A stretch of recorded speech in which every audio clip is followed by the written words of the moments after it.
नमस्कार.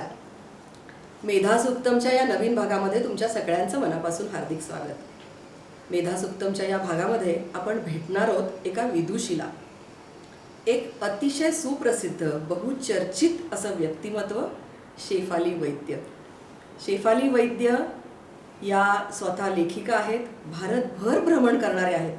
भारतामध्ये भ्रमण करून म्हणजे त्या ट्रॅव्हलर आहेत, स्टोरी टेलर आहेत, पण त्या भारतामध्ये भ्रमण करून कशाच्या गोष्टी सांगतात तर भारताच्या इतिहासाच्या, भारताच्या संस्कृतीच्या विविध ठिकाणी मिळालेली तथ्य सत्य त्या शोधून काढतात आणि पुराव्यानिशी त्या व्यक्त करतात. अतिशय निर्भीड अशी स्त्री जिनी भारतातल्या अनेक लोकांवर प्रभाव टाकलेला आहे. म्हणजे हल्लीच्या भाषेत जर सांगायचं तर एक सोशल मीडियामधल्या इन्फ्लुएन्सर अशा व्यक्ती शेफाली वैद्य, ज्या एक उत्तम माता आहेत, ज्या लेखिका आहेत, त्या ज्या स्तंभलेखनही करतात, पुस्तकही लिहितात, त्या विविध ठिकाणी व्याख्यानं द्यायला जातात, भारतामध्ये फिरतात. पुण्यामधली अशी एक व्यक्ती माझी मैत्रीण शेफाली, तिला आज आपण भेटणार आहोत. शेफाली, खूप मनापासून हार्दिक स्वागत. या मेधासुक्तमच्या उपक्रमामध्ये येण्याचं कबूल केलं, मान्यता दिली आणि इथे तुम्ही आलेला आहात. खूप मनापासून हार्दिक स्वागत. कारण की इतक्या वेगवेगळ्या ठिकाणी निमंत्रणं असतात तुला आणि खूप ठिकाणी जायला लागतं. अगदी परवाच मला वाटतं एक कार्यक्रम झाला भांडारकर इन्स्टिट्यूटमध्ये, तुम्हाला बोलवलं होतंस. मी नेमकी बिहारच्या दौऱ्यावर होते. कसा झाला कार्यक्रम? खूपच छान झाला. पहिली गोष्ट म्हणजे मी तुझे मनापासून आभार मानते की मुद्दामून मला या कार्यक्रमात सहभागी व्हायला बोलावलं. आणि मी आधीचे एपिसोड बघितलेले आहेत मेधासुक्तचे आणि अशा मनमोकळ्या गप्पा मारायला मला मनापासून आवडेल. म्हणजे ह्याच्याकडे मी इंटरव्ह्यू किंवा मुलाखत म्हणून बघतच नाहीये. तर आपण दोघी छान बसून खेळीमेळीत छान गप्पा मारतोय, असंच या कार्यक्रमाचं स्वरूप मला आवडेल. तर मला इथे बोलावल्याबद्दल मनापासून धन्यवाद. नमस्कार. नमस्कार आणि खूप थँक्यू. अनेक तुझी वेगवेगळ्या ठिकाणी व्याख्यानं होत असतात आणि मेधासुक्तच्या या कार्यक्रमामध्ये तू येण्याचं मान्य केलंस आणि बरीचशी तुझी व्याख्यानं ही हिंदी, इंग्लिश अशा भाषांमध्ये असतात. मी असा विचार केला की मेधासुक्तच्या मराठी प्रेक्षकांसाठी आपल्याला या गप्पा नक्कीच त्यांना ऐकण्यासारख्या असतील आणि तुझ्याकडे खूप देण्यासारखं आहे, बोलण्यासारखं आहे. आम्हाला ते ऐकायला नक्की आवडेल. तर तुझं पुन्हा एकदा खूप हार्दिक स्वागत. आणि तू तर खूप प्रसिद्ध आहेस, पण माझी तुझी ओळख किंवा मी तुला कधी आधी तुझ्याशी परिचित झाले तुझ्या कार्याशी, तर मला माझ्या मुलीचा एकदा फोन आला की आई ते बघ नवीन काय चालू झालंय, नो बिंदी नो बिझनेस. तर तिने मला हे सांगितलं की काहीतरी वेगळं आहे, तू बघ. आणि खरोखरच मला आवडलं. काहीतरी वेगळा एक आयाम त्याला दिलेला आहेस. काय आहे नक्की नो बिंदी नो बिझनेस? काय झालं की गेले 5-6 वर्ष मी सतत बघतेय की आपले जे सण असतात, हिंदू जे सण असतात, गणपती म्हणा किंवा दिवाळी म्हणा किंवा होळी, कुठल्याही सणाला खूप मोठ्या ॲडव्हर्टायझिंग कॅम्पेन्स येतात. खूप कंपन्या नवीन मुद्दामून त्यांच्या ब्रँड कॅम्पेन्स या वेळेला करतात आणि त्याच्यामध्ये ते सांगतात की दिवाळीसाठी हे घ्या किंवा तुमच्या घरातल्या लोकांसाठी अमुक भेटी घ्या, दागिने घ्या, कपडे घ्या. आणि हे सांगताना ते सांगतात की दिवाळी हा हिंदू सण आहे, त्याच्यासाठी म्हणून तुम्ही ही खरेदी करा. आणि त्याच्यासाठी प्रचंड त्यांच्या ऑफर्स असतात, मोठमोठ्या कॅम्पेन्स असतात. पण गेली 5-6 वर्ष मी बघतेय की ह्याच्या आधी दिवाळीसाठीच्या म्हणा किंवा गणेश चतुर्थीसाठीच्या म्हणा किंवा अक्षय तृतीयेच्या म्हणा ज्या ॲड्स यायच्या त्याच्यामध्ये आपल्या संस्कृतीतली प्रतिका आवर्जून असायची. मग ते दिवे असोत, मग ती रांगोळी असोत, मग ती फुलांची तोरणं असोत किंवा देवांच्या तसबिरी असोत किंवा चाललेली पूजा असो.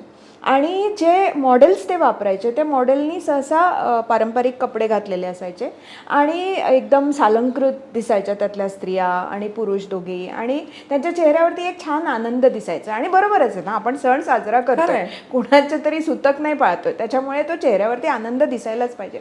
पण गेली 5 वर्ष मी आवर्जून बघतेय की हळूहळू प्रत्येक ॲड कॅम्पेनमधनं एक एक हिंदू प्रतीक गायब होत गेलं. म्हणजे आधी आकाशदिवे गेले, मग रांगोळी गेली, मग फुलांच्या माळा गेल्या. असं करत करत करत करत आता शेवटी दिवाळीच्या ॲड्स किंवा गणेश चतुर्थीच्या ॲड्स किंवा अक्षय तृतीयेच्या ॲड्स, मग त्या एकदम दागिन्यांच्या का असेनात किंवा कपड्यांच्या का असेनात, त्यांच्यामध्ये एक सुतकी वातावरण हळूहळू यायला लागलं. म्हणजे अतिशय डल कलरचे कपडे आणि चेहऱ्यावरती हास्य नाही. आणि आपल्या संस्कृतीचं अजूनही सगळ्यात व्हिजिबल सिम्बॉल, सगळ्यात जे तुम्हाला प्रथमदर्शनीच जे तुम्हाला दिसतं ते म्हणजे बिंदी किंवा टिळक. आणि आजही तुम्ही जर खऱ्या आयुष्यामध्ये बघता तर ज्या सगळ्या यंग मुली त्या एरवी कधी बिंदी लावत असतील नसतील, पण दिवाळीच्या वेळेला तेव्हा त्या लेहंगा नक्कीच घालतात लावतात. किंवा हो. सलवार कमीज घालतात किंवा कोणाच्या लग्नाला जातात, तेव्हा तरी आवर्जून छोटी का होईना पण बिंदी किंवा टिकली लावतातच. खरंय. मग आपल्या आयुष्यामध्ये जे प्रतीक आपण इतकं महत्त्वाचं मानतो किंवा आपल्याकडे कुठल्याही पूजेच्या वेळी जे यजमान असतो त्याला टिळक किंवा बिंदी लावल्याशिवाय आपली पूजा सुरूच होत नाही. अजूनही आपण घरी कुणी आलं ते निघताना त्यांना आपण हळदी कुंकू देतोच. Correct. ही आपली संस्कृती आहे आणि ह्याच्यामध्ये वाईट वाटण्यासारखं किंवा डिफेन्सिव्ह होण्यासारखं काहीच नाही आहे. हे खरं तर किती सुंदर आहे. खरंय. आणि ही प्रतीकं जेव्हा मला ॲड्समधून एक एक एक एक करून जाताना दिसली तेव्हा मला खूप वाईट वाटत गेलं आणि हे ठरवून केलेलं आहे. हे केवळ एका कंपनीने केलेलं नाही आहे. हे ठरवून भारतीय प्रतीकांचा अपमान करणं हे ठरवून केलं जात आहे. हे जेव्हा माझ्या लक्षात आलं तेव्हा मी असं ठरवलं आणि मी ट्विट केलं. मी सांगितलं की मी फक्त माझ्यापुरतं बोलते आहे, पण माझा पैसा जो आहे तो माझ्या सणांच्या वेळी मी अशाच कंपनीच्या उत्पादनांवरती खर्च करेन ज्या कंपनीला माझ्या परंपरांविषयी आदर आहे, माझ्या धर्माविषयी आदर आहे, माझ्या फेस्टिवल्सविषयी म्हणजे माझ्या सणासंभारंभाविषयी त्यांना आदर आहे. फक्त अशाच कंपनीची उत्पादनं मी विकत घेईन. आता ही सरळ सरळ माझी वैयक्तिक भूमिका होती आणि मी फक्त ट्विटरवरती लोकांना असं सांगितलं होतं की ही माझी भूमिका आहे. I am speaking for myself. मी फक्त माझ्यापुरतं बोलते. पण तुम्हाला जर हे बरोबर वाटत असेल किंवा तुम्ही जर या विचाराशी सहमत असाल तर तुम्ही हे रिट्वीट करा आणि ही जी चळवळ आहे ती इतर लोकांपर्यंत पोचवा. आता ह्याच्यामध्ये तसं पाहिलं तर ऑब्जेक्शनेबल काहीच नाही. पण जे काही जे हिंदू विरोधी जे लोक असतात त्यांनी ही कॅम्पेन त्याच्यावरून माझ्यावरती खूप वैयक्तिक चिखलफेक केली आणि सांगितलं की मी असं सांगते की प्रत्येक बाईनी कुंकू लावलंच पाहिजे आणि त्यांनी मला तुम्ही किती जुनाट विचारांच्या आहात वगैरे वगैरे असं बरंच सांगितलं. आता मी म्हटलं मी असं कधी बोललेलीच नाही आहे. मी फक्त सांगते आणि ते सुद्धा मी सणासुदीच्या ज्या स्पेसिफिक ॲड कॅम्पेन्स असतात त्यांच्याविषयी सांगते की तुम्ही दिवाळीला म्हणतात दिवाळी आहे म्हणून तुम्ही आमच्याकडनं गाडी घ्या, दिवाळी आहे म्हणून तुम्ही आमच्याकडनं दागिने घ्या, दिवाळी आहे म्हणून तुम्ही आमच्याकडनं साड्या घ्या. पण तुम्ही जेव्हा त्या प्रॉडक्टची कॅम्पेन करता तेव्हा त्याच्यामध्ये तुम्हाला दिवाळीचे दिवे दाखवायला प्रॉब्लेम येतो, तेव्हा त्याच्यामध्ये तुम्हाला मॉडेलच्या कपाळावरती कुंकू ठेवायला प्रॉब्लेम येतो, तेव्हा त्याच्यामध्ये तुम्हाला आकाशदिवे दाखवायला प्रॉब्लेम येतो आणि सगळ्यात वाईट म्हणजे दीपावली किंवा दिवाळी ह्या सणाला तुम्ही उर्दू नाव देऊन जश्ने रिवाज वगैरे अशा नावाने कॅम्पेन सुरू कशा करता. तुम्ही मला सांगा आता मेधा की आपण नॉर्मल माणसं आहोत, आपण कुठल्याही भाषेत बोलतो, हिंदी म्हणा मराठी म्हणा. आपण कधीतरी असं बोलतो का हो की आज मी सैरे सपाटाला गेले, मग मी मसाला डोसा खाल्ला, मग मी इडली चटणी खाऊन गाडी मारुतीमध्ये बसून घरी आले, असं आपण कधीतरी बोलतो का कुठल्याही भाषेमध्ये. मग दिवाळीचं जश्न रिवाज कसं होतं. दिवाळीला दिवाळी म्हणायला तुम्हाला काय प्रॉब्लेम आहे का. तुम्ही दिवाळी म्हणा, दीपोत्सव म्हणा, दीपावली म्हणा, काही म्हणा किंवा प्रत्येक भाषेमध्ये जर वेगळी नावं असतील तर ती द्या, पण उर्दू नाव दिवाळीला देऊन त्याच्या भोवती ॲड कॅम्पेन चालवायचं कारण काय. म्हणून मी तो हॅशटॅग सुरू केला होता. आता काय झालं, तो हॅशटॅग जबरदस्त लोकप्रिय झाला. अशासाठी लोकप्रिय नाही झाला की तो मी सुरू केला.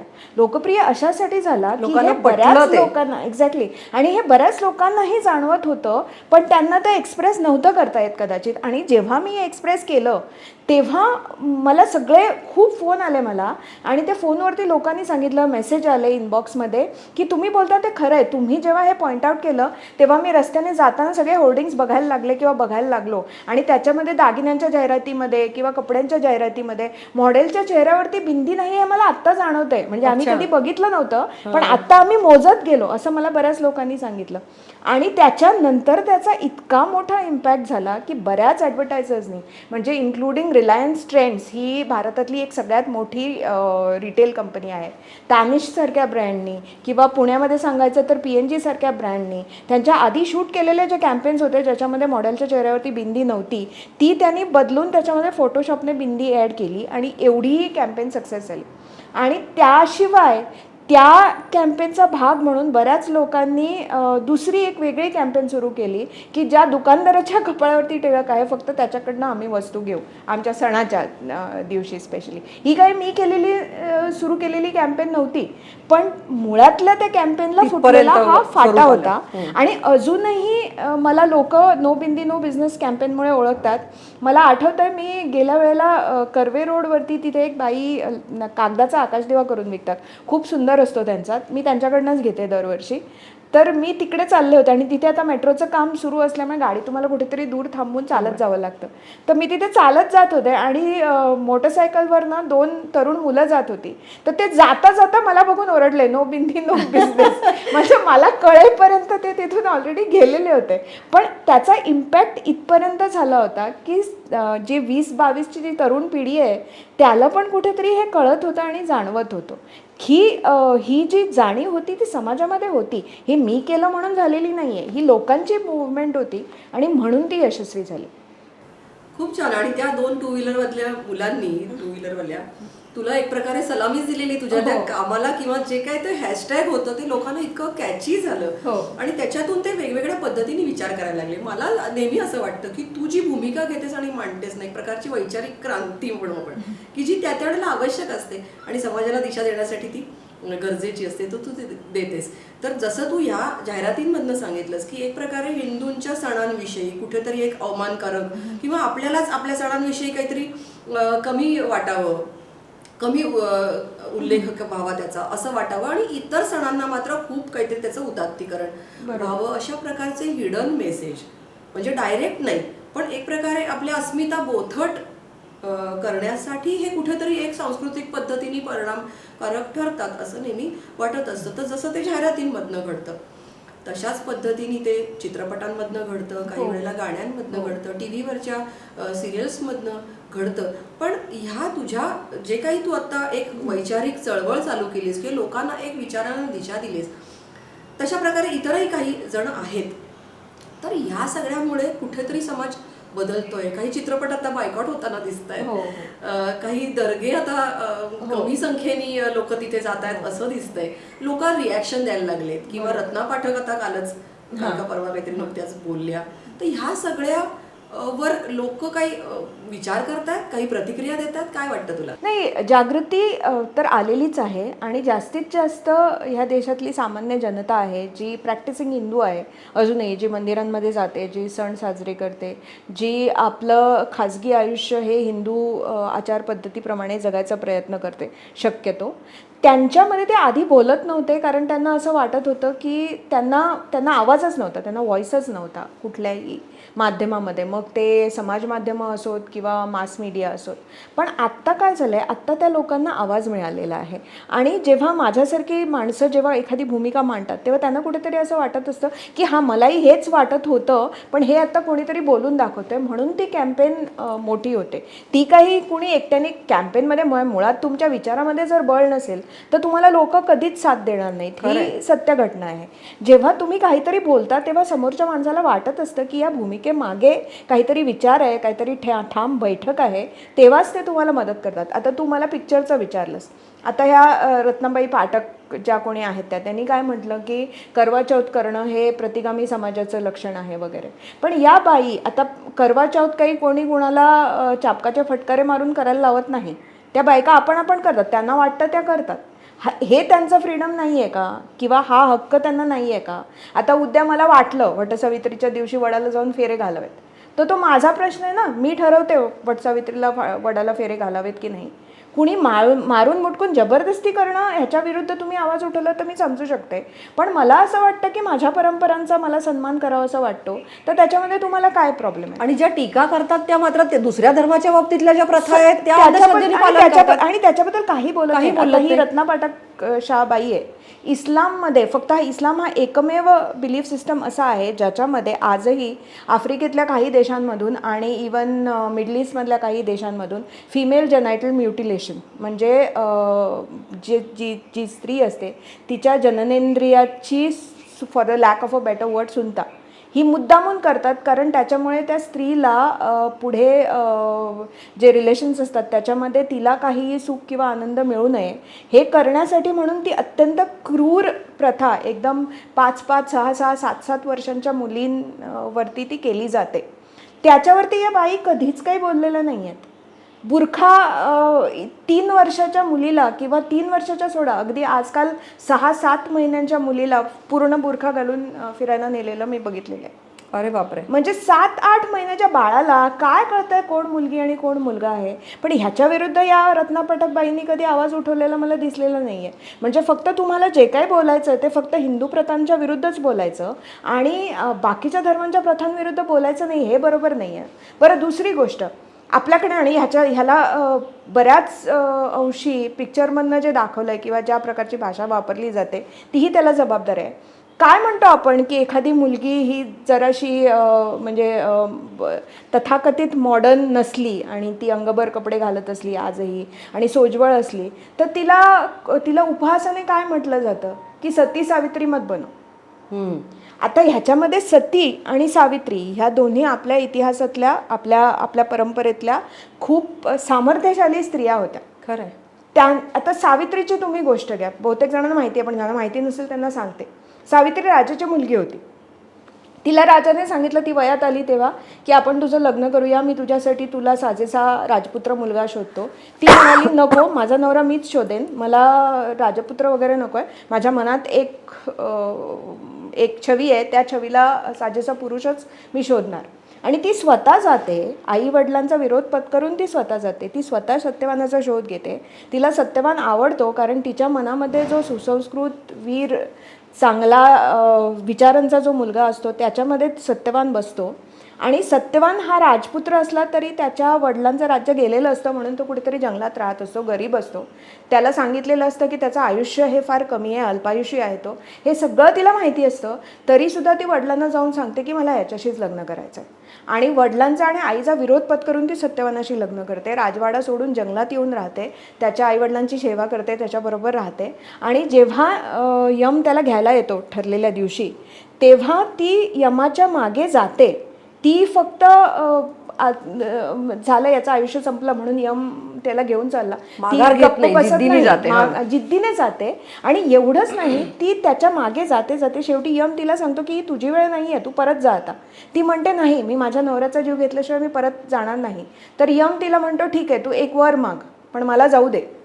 आणि तुला कुठला वर पाहिजे? तर ती म्हणते की माझ्या आंधळ्या सासऱ्यांचे डोळे परत यावेत. अच्छा. मग त्याच्यानंतर तरी ती ऐकत नाही, तरी ती यमाच्या मागे मागे जाते. यम थोड्या वेळाने तिला सांगतो दुसरा वर माग. ती म्हणते तिच्या वडिलांना ती एकच मुलगी असते, ती म्हणते की माझ्या वडिलांना अजून मुलं व्हावीत म्हणजे त्यांचं राज्य त्यांच्या मागे चालेल. असं करत करत ती पिच्छा सोडत नाही यमाचा आणि ती कायम त्या अख्ख्या जर्नीमध्ये ती यमाशी वादविवाद घालत जाते की धर्म म्हणजे काय, जन्म म्हणजे काय, मृत्यू म्हणजे काय, या विषयावरती तिला या सगळ्याचं ज्ञान आहे ऑलरेडी. आणि शेवटी तिला यम वैतागून म्हणतो की आता हा शेवटचा वर आहे, हा माग, तू काही माग, फक्त सत्यवानाचे प्राण सोडले तर तू काही माग. तर तेव्हा ती म्हणते की मला खूप मुलं होऊ देत आणि माझी मुलं खूप कर्तृत्ववान आणि यशस्वी निपजू देत. यम तथास्तु म्हणतो. आणि ती म्हणते, कारण तिने टेक्निकली सत्यवानाचं आयुष्य परत मागितलेलं नसतं, मग ती म्हणते हा तू मला आता तथास्तु म्हटलंस पण मला मुलं होणार कशी, माझ्या नवऱ्याला तर तू घेऊन चाललायस. मग शेवटी यम तिला नवऱ्याचे प्राण परत देतो. म्हणजे इतकी चतुर, हुशार, वादविवादात प्रवीण असलेली, इतकी सेल्फमेड, आजच्या शब्दामध्ये सांगायचं तर एम्पॉवर्ड वुमन असते सावित्री. आणि आज आपण काय म्हणतो की तुम्ही जर ओल्ड फॅशन नसाल तर तुम्ही सावित्री. सतीचं काय, सतीसुद्धा स्वतःचा निर्णय स्वतः घेते. तिचे वडील दक्ष प्रजापती असतात, त्यांना शिवपसंत नसतात कारण ते स्मशानात राहणारे, त्यांच्याकडे काही नसतं, निष्कांचन नसतात, तरी ती लग्न करते त्यांच्याशी. आणि जेव्हा वडिलांच्या घरी यज्ञ होतो आणि तेव्हा नवऱ्याला आमंत्रण नसतं, पण तिला असं वाटतं की माझ्या बहिणींना सगळ्यांना बोलावलंय तर मी पण जाते. ती जाते तिकडे. शिव तिला सांगतात जाऊ नको, तुझा अपमान होईल, पण तरी ती जाते वडिलांच्या प्रेमापोटी. आणि जेव्हा तिला कळतं तिथे की आपला आणि आपल्या नवऱ्याचा यथोचित सन्मान तिथे होत नाही आहे, तेव्हा ती आपल्या आतला योगाग्नी प्रज्वलित करून ती स्वतःचं प्राण सोडते. आणि त्याच्यानंतर मग आपल्याला माहिती आहे की शिव तिचं शरीर खांद्यावर घेऊन तांडव करतात आणि मग विष्णू येऊन, ती सगळी कथा आपल्याला माहिती आहे. त्यातच शक्तिपीठं निर्माण झाली. मुद्दा तो नाही आहे. मुद्दा हा आहे की सती आणि सावित्री या दोन्ही आपल्या संस्कृतीतल्या अतिशय सामर्थ्यवान स्त्रिया आहेत, ज्यांना आपण आजच्या भाषेत सांगू तर त्या एम्पॉवर्ड विमेन आहेत. म्हणजे शक्तीच आहेत ॲक्च्युली, त्यांना कुणी दुसऱ्याने एम्पॉवर करायची गरज नाही, त्या स्वतःच आहेतच एम्पॉवर्ड.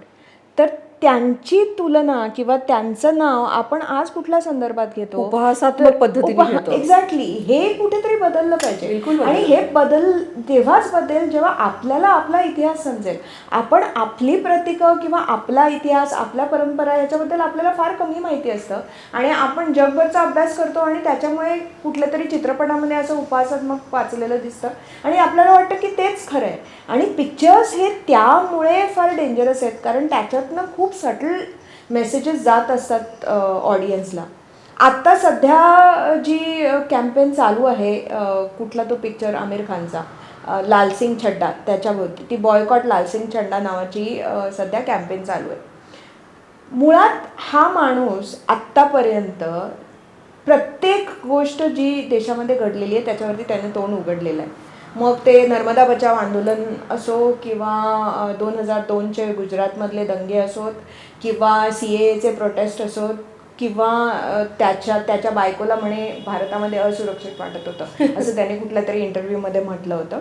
सगळ्या विषयांवरती तो बोललेला आहे. माझा तुम्हाला आणि जनरल हे बघणाऱ्या प्रत्येकाला एकच प्रश्न आहे की हा माणूस ज्याला भारतामध्ये तेव्हा इन्सेक्युअर वाटत होतं किंवा त्याच्या बायकोला भारतामध्ये असुरक्षित वाटत होतं, तो माणूस आत्ता गेल्या 1.5 महिन्यामध्ये भारतामध्ये जे चालू आहे, नुपूर शर्मा जे काय बोलली त्याच्यानंतर जो कन्हैयालालचा अत्यंत निर्घृण पद्धतीने गळा चिरून खून केला गेला उदयपूरमध्ये, महाराष्ट्रामध्ये अमरावतीमध्ये उमेश कोल्हेंचा त्यांच्याच मित्राने त्यांचा गळा चिरला आणि जवळजवळ 16 जणांना धमक्या आल्या आणि अजूनही भारतामध्ये अनेक ठिकाणी असं झालेलं आहे. कर्नाटकमध्ये परवाच प्रवीण नेट्टारू नावाच्या माणसाला गळा चिरून मारलेला आहे. पालघरमधली घटना काही दिवसांपूर्वी. ह्या घटनांवरती हा काही बोललेला आहे का? की पालघरमधली घटना आपण एक वेळ बाजूला ठेवू, म्हणजे घटना वाईटच आहे पण त्याच्यावरती मी नंतर बोलेन. पण हा माणूस जेव्हा इंटॉलरन्सवरती बोलतो, असहिष्णुतेविषयी जेव्हा तो बोलतो, तेव्हा तो फक्त तथाकथित हिंदू असहिष्णुतेबद्दलच बोलतो. त्याच्या धर्माची लोक लाखोंच्या संख्येने रस्त्यावर येतात आणि म्हणतात की जो आमच्या प्रेषिताचा अपमान करेल त्याचा सर तन से जुदा. त्याच्या विरुद्ध तर कधी बोललाय का? म्हटलंय का त्याने कधी की हे चूक आहे? मग असा जो माणूस जो सिलेक्टिव्ह भूमिका घेतो आणि तो जेव्हा म्हणतो की तुम्ही मला काय म्हणू, तुम्ही माझ्याबद्दल गैरसमजत करून घेऊ नका आणि तुम्ही माझा पिक्चर बघा, तो जेव्हा आत्ता म्हणतोय की त्याच्या देशावर म्हणजे आपल्या देशावर प्रेम आहे, ही त्याच्या आयुष्यातली सर्वोत्तम ॲक्टिंग आहे. त्याने पिक्चरमध्ये जे केलं आहे ती नाही आहे. तो सरळ सरळ भारतीयांच्या भावनांची परत खेळायला बघतोय आणि तो सांगतोय की माझ्या देशावर प्रेम आहे म्हणून तुम्ही हा पिक्चर पहा. जर तुझ्या देशावरती इतकं प्रेम होतं तर मग एका पब्लिक प्लॅटफॉर्मवरून मला आणि माझ्या बायकोला आणि माझ्या मुलाला या देशामध्ये असुरक्षित वाटतंय हे तो म्हणालाच कसा? आणि आत्ता जेव्हा लाखोंच्या संख्येने लोक सरतन से जुदा म्हणत जेव्हा रस्त्यावर येत आहेत तेव्हा त्याला ती असहिष्णुता वाटत नाही आहे का? हा खरा मुद्दा आहे. म्हणून मला असं वाटतं की कुठेतरी हे थांबवलं पाहिजे आणि त्याच्यासाठी आपल्या हातात असलेली एकमेव पॉवर म्हणजे इकॉनॉमिक बायकॉट.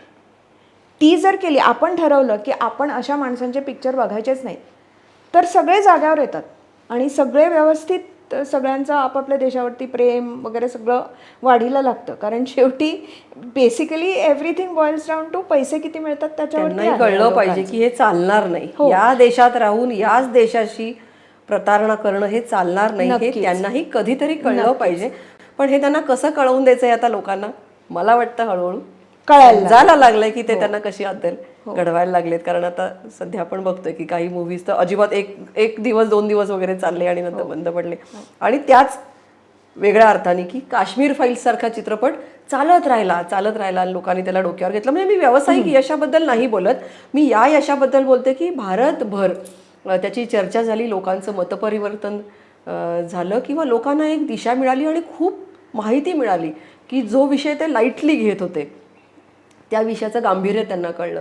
किंवा त्याच्यामध्ये शेवटी सुद्धा त्यांनी पंडित या शब्दाचा अर्थ सांगितलं की पंडित कोण, तर जो काही डिग्री मिळवतो, पदवी मिळवतो, तर तिथे लोक जायचे त्यावेळेला आणि ते काही जास्त विद्याभ्यास करून काही पदवी प्राप्त करायचे आणि म्हणून त्यांना पंडित. म्हणजे हा फक्त काही ब्राह्मणांचा किंवा कुठल्या एका समाजाचा विषय नाहीये, तर हा समस्त हिंदूंचा विषय आणि त्यांचं धर्मांतर केलं गेलं किंवा त्यांचा छळ केला गेला हे लोकांना कळतंय. चित्रपटाच्या माध्यमातून कळलं किंवा इतरही वेळेला कळलं. पण जसं काश्मीर विषयी कळलं तर तसं आम्हाला तुमच्यामुळे गोव्याविषयी कळलं. जी. लोकांना माहिती नव्हतं गोव्याविषयी. मला काही प्रमाणात माहिती होतं, कारण माझे वडील स्वतः स्वातंत्र्य सेनानी आहेत, गोवा मुक्ती संग्रामातले. म्हणजे ते आता नाही आहेत बाबा, पण ते स्वातंत्र्य सेनानी होते. त्यांनी 2 वर्ष कारावास भोगलेला आहे त्या लढ्यामध्ये. पण सर्वांना माहिती नाही आहे, आणि हा विषय तुमच्यामुळे कळला. आणि खूप त्याचं गांभीर्य कळलं की तू ज्या पद्धतीने शेफालीनी मांडलंय सगळीकडे. अर्थात ते सुद्धा मी इंग्रजीमध्ये ऐकलंय. आणि हा प्रश्न आपण आता घेऊया. मला असं वाटतं की गोव्यामध्ये नक्की काय घडलं. तुझ्या कुटुंबानी 16व्या शतकामध्ये जे सहन केलं त्याचे पडसाद आज तुला भावनिक अर्थाने जाणवतात, किंवा इतरही अंगांनी जाणवले असतील. तर हे नक्की काय हा इतिहास? खूप चांगला प्रश्न आहे, and I am so very happy की हा प्रश्न तू विचारलास. कारण खूप लोकांना भारतातल्या अजून माहिती नाही आहे की गोवा हा भारताचा एकमेव भाग असा आहे ज्याच्यामध्ये सगळ्यात पहिल्यांदा युरोपीय कॉलोनियल पॉवर्स आले आणि सगळ्यात शेवटी ते गेले. म्हणजे उर्वरित भारतामध्ये इंग्रजांनी 150 वर्ष राज्य केलं, पण गोव्यामध्ये पोर्चुगीज 1510 साली आले आणि त्यांनी 1961 साली गोवा सोडला. पण त्या 452 वर्षाच्या गुलामगिरीमध्ये, आणि 452 वर्ष ही काही कमी हा काही कमी कालावधी नाही, याच्यामध्ये कित्येक पिढ्या तुमच्या त्या ह्या मानसिक गुलामगिरीतच जन्मलेल्या असतात. अशा वेळेला 452 वर्ष गोव्यातल्या लोकांनी पोर्तुगीजांची जुलमी राजवट सहन केली. चर्चने, जेजुईट पाद्र्यांनी आणि पोर्चुगीज सरकारने त्यांच्यावरती अनन्वित अत्याचार केले. अनेक मंदिरं तोडली गेली. म्हणजे 2 वर्षात 1570च्या सुमारास 2 वर्षामध्ये त्यांच्या जेव्हा पोर्चुगीजांच्या आधिपत्याखाली फक्त 3 जिल्हे होते. बार्देस होतं, साल्सेत होतं, म्हणजे 3 तालुके होते, आणि आयलँड्स होते म्हणजे ओल्ड गोवा किंवा दिवाळी. ह्या 3च तालुक्यांमध्ये मिळून त्यांनी वर्षाला जवळजवळ 250 अशी 500 वरती हिंदू मंदिरं मोडली. त्यातल्या बऱ्याच ठिकाणी चर्चेस उभे राहिले जे अजूनही तिथे आहेत, आणि काही ठिकाणी ते चर्चेस नाही बांधू शकले, पण त्यांनी मंदिरं तोडली. आणि मंदिराला इनाम मिळालेली जी जमीन असते ती जमीन जबरदस्तीने काढून चर्चच्या हवाली केली. म्हणजे आजही तुम्ही जर बघाल तर गोव्यातला सगळ्यात मोठा लँडलॉर्ड हा कॅथलिक चर्च आहे, कारण त्यांच्याकडे अनेक एकर अशी गोव्यात, आणि आजकाल गोव्यात जागा म्हणजे काय हे तुम्हाला माहितीच आहे, पण अशा अनेक हजारो एकर जमिनी ह्या चर्चकडे आहेत. आणि ह्या मुळात चर्चच्या नव्हत्या, त्या मंदिरांच्या होत्या. पण जेव्हा मंदिरं तोडली गेली तेव्हा ही सगळी जमीन किंवा हे सगळ्या मिळकती ह्या चर्चच्या नावावरती केल्या गेल्या, आणि लोकांना जबरदस्तीने बाटवून ख्रिस्ती करण्यात आलं. आणि तिथेही समाधान नाही झालं त्यांचं. त्यांनी शेवटी तिथल्या लोकांना हे सांगितलं की तुम्हाला जर आमच्या टेरिटरीमध्ये राहायचं असेल तर तुम्हाला एकतर कन्वर्ट व्हावं लागेल ख्रिश्चनिटीमध्ये, किंवा तुम्हाला गाव सोडून परांगदा व्हावं लागेल, किंवा तुम्हाला मरावं लागेल.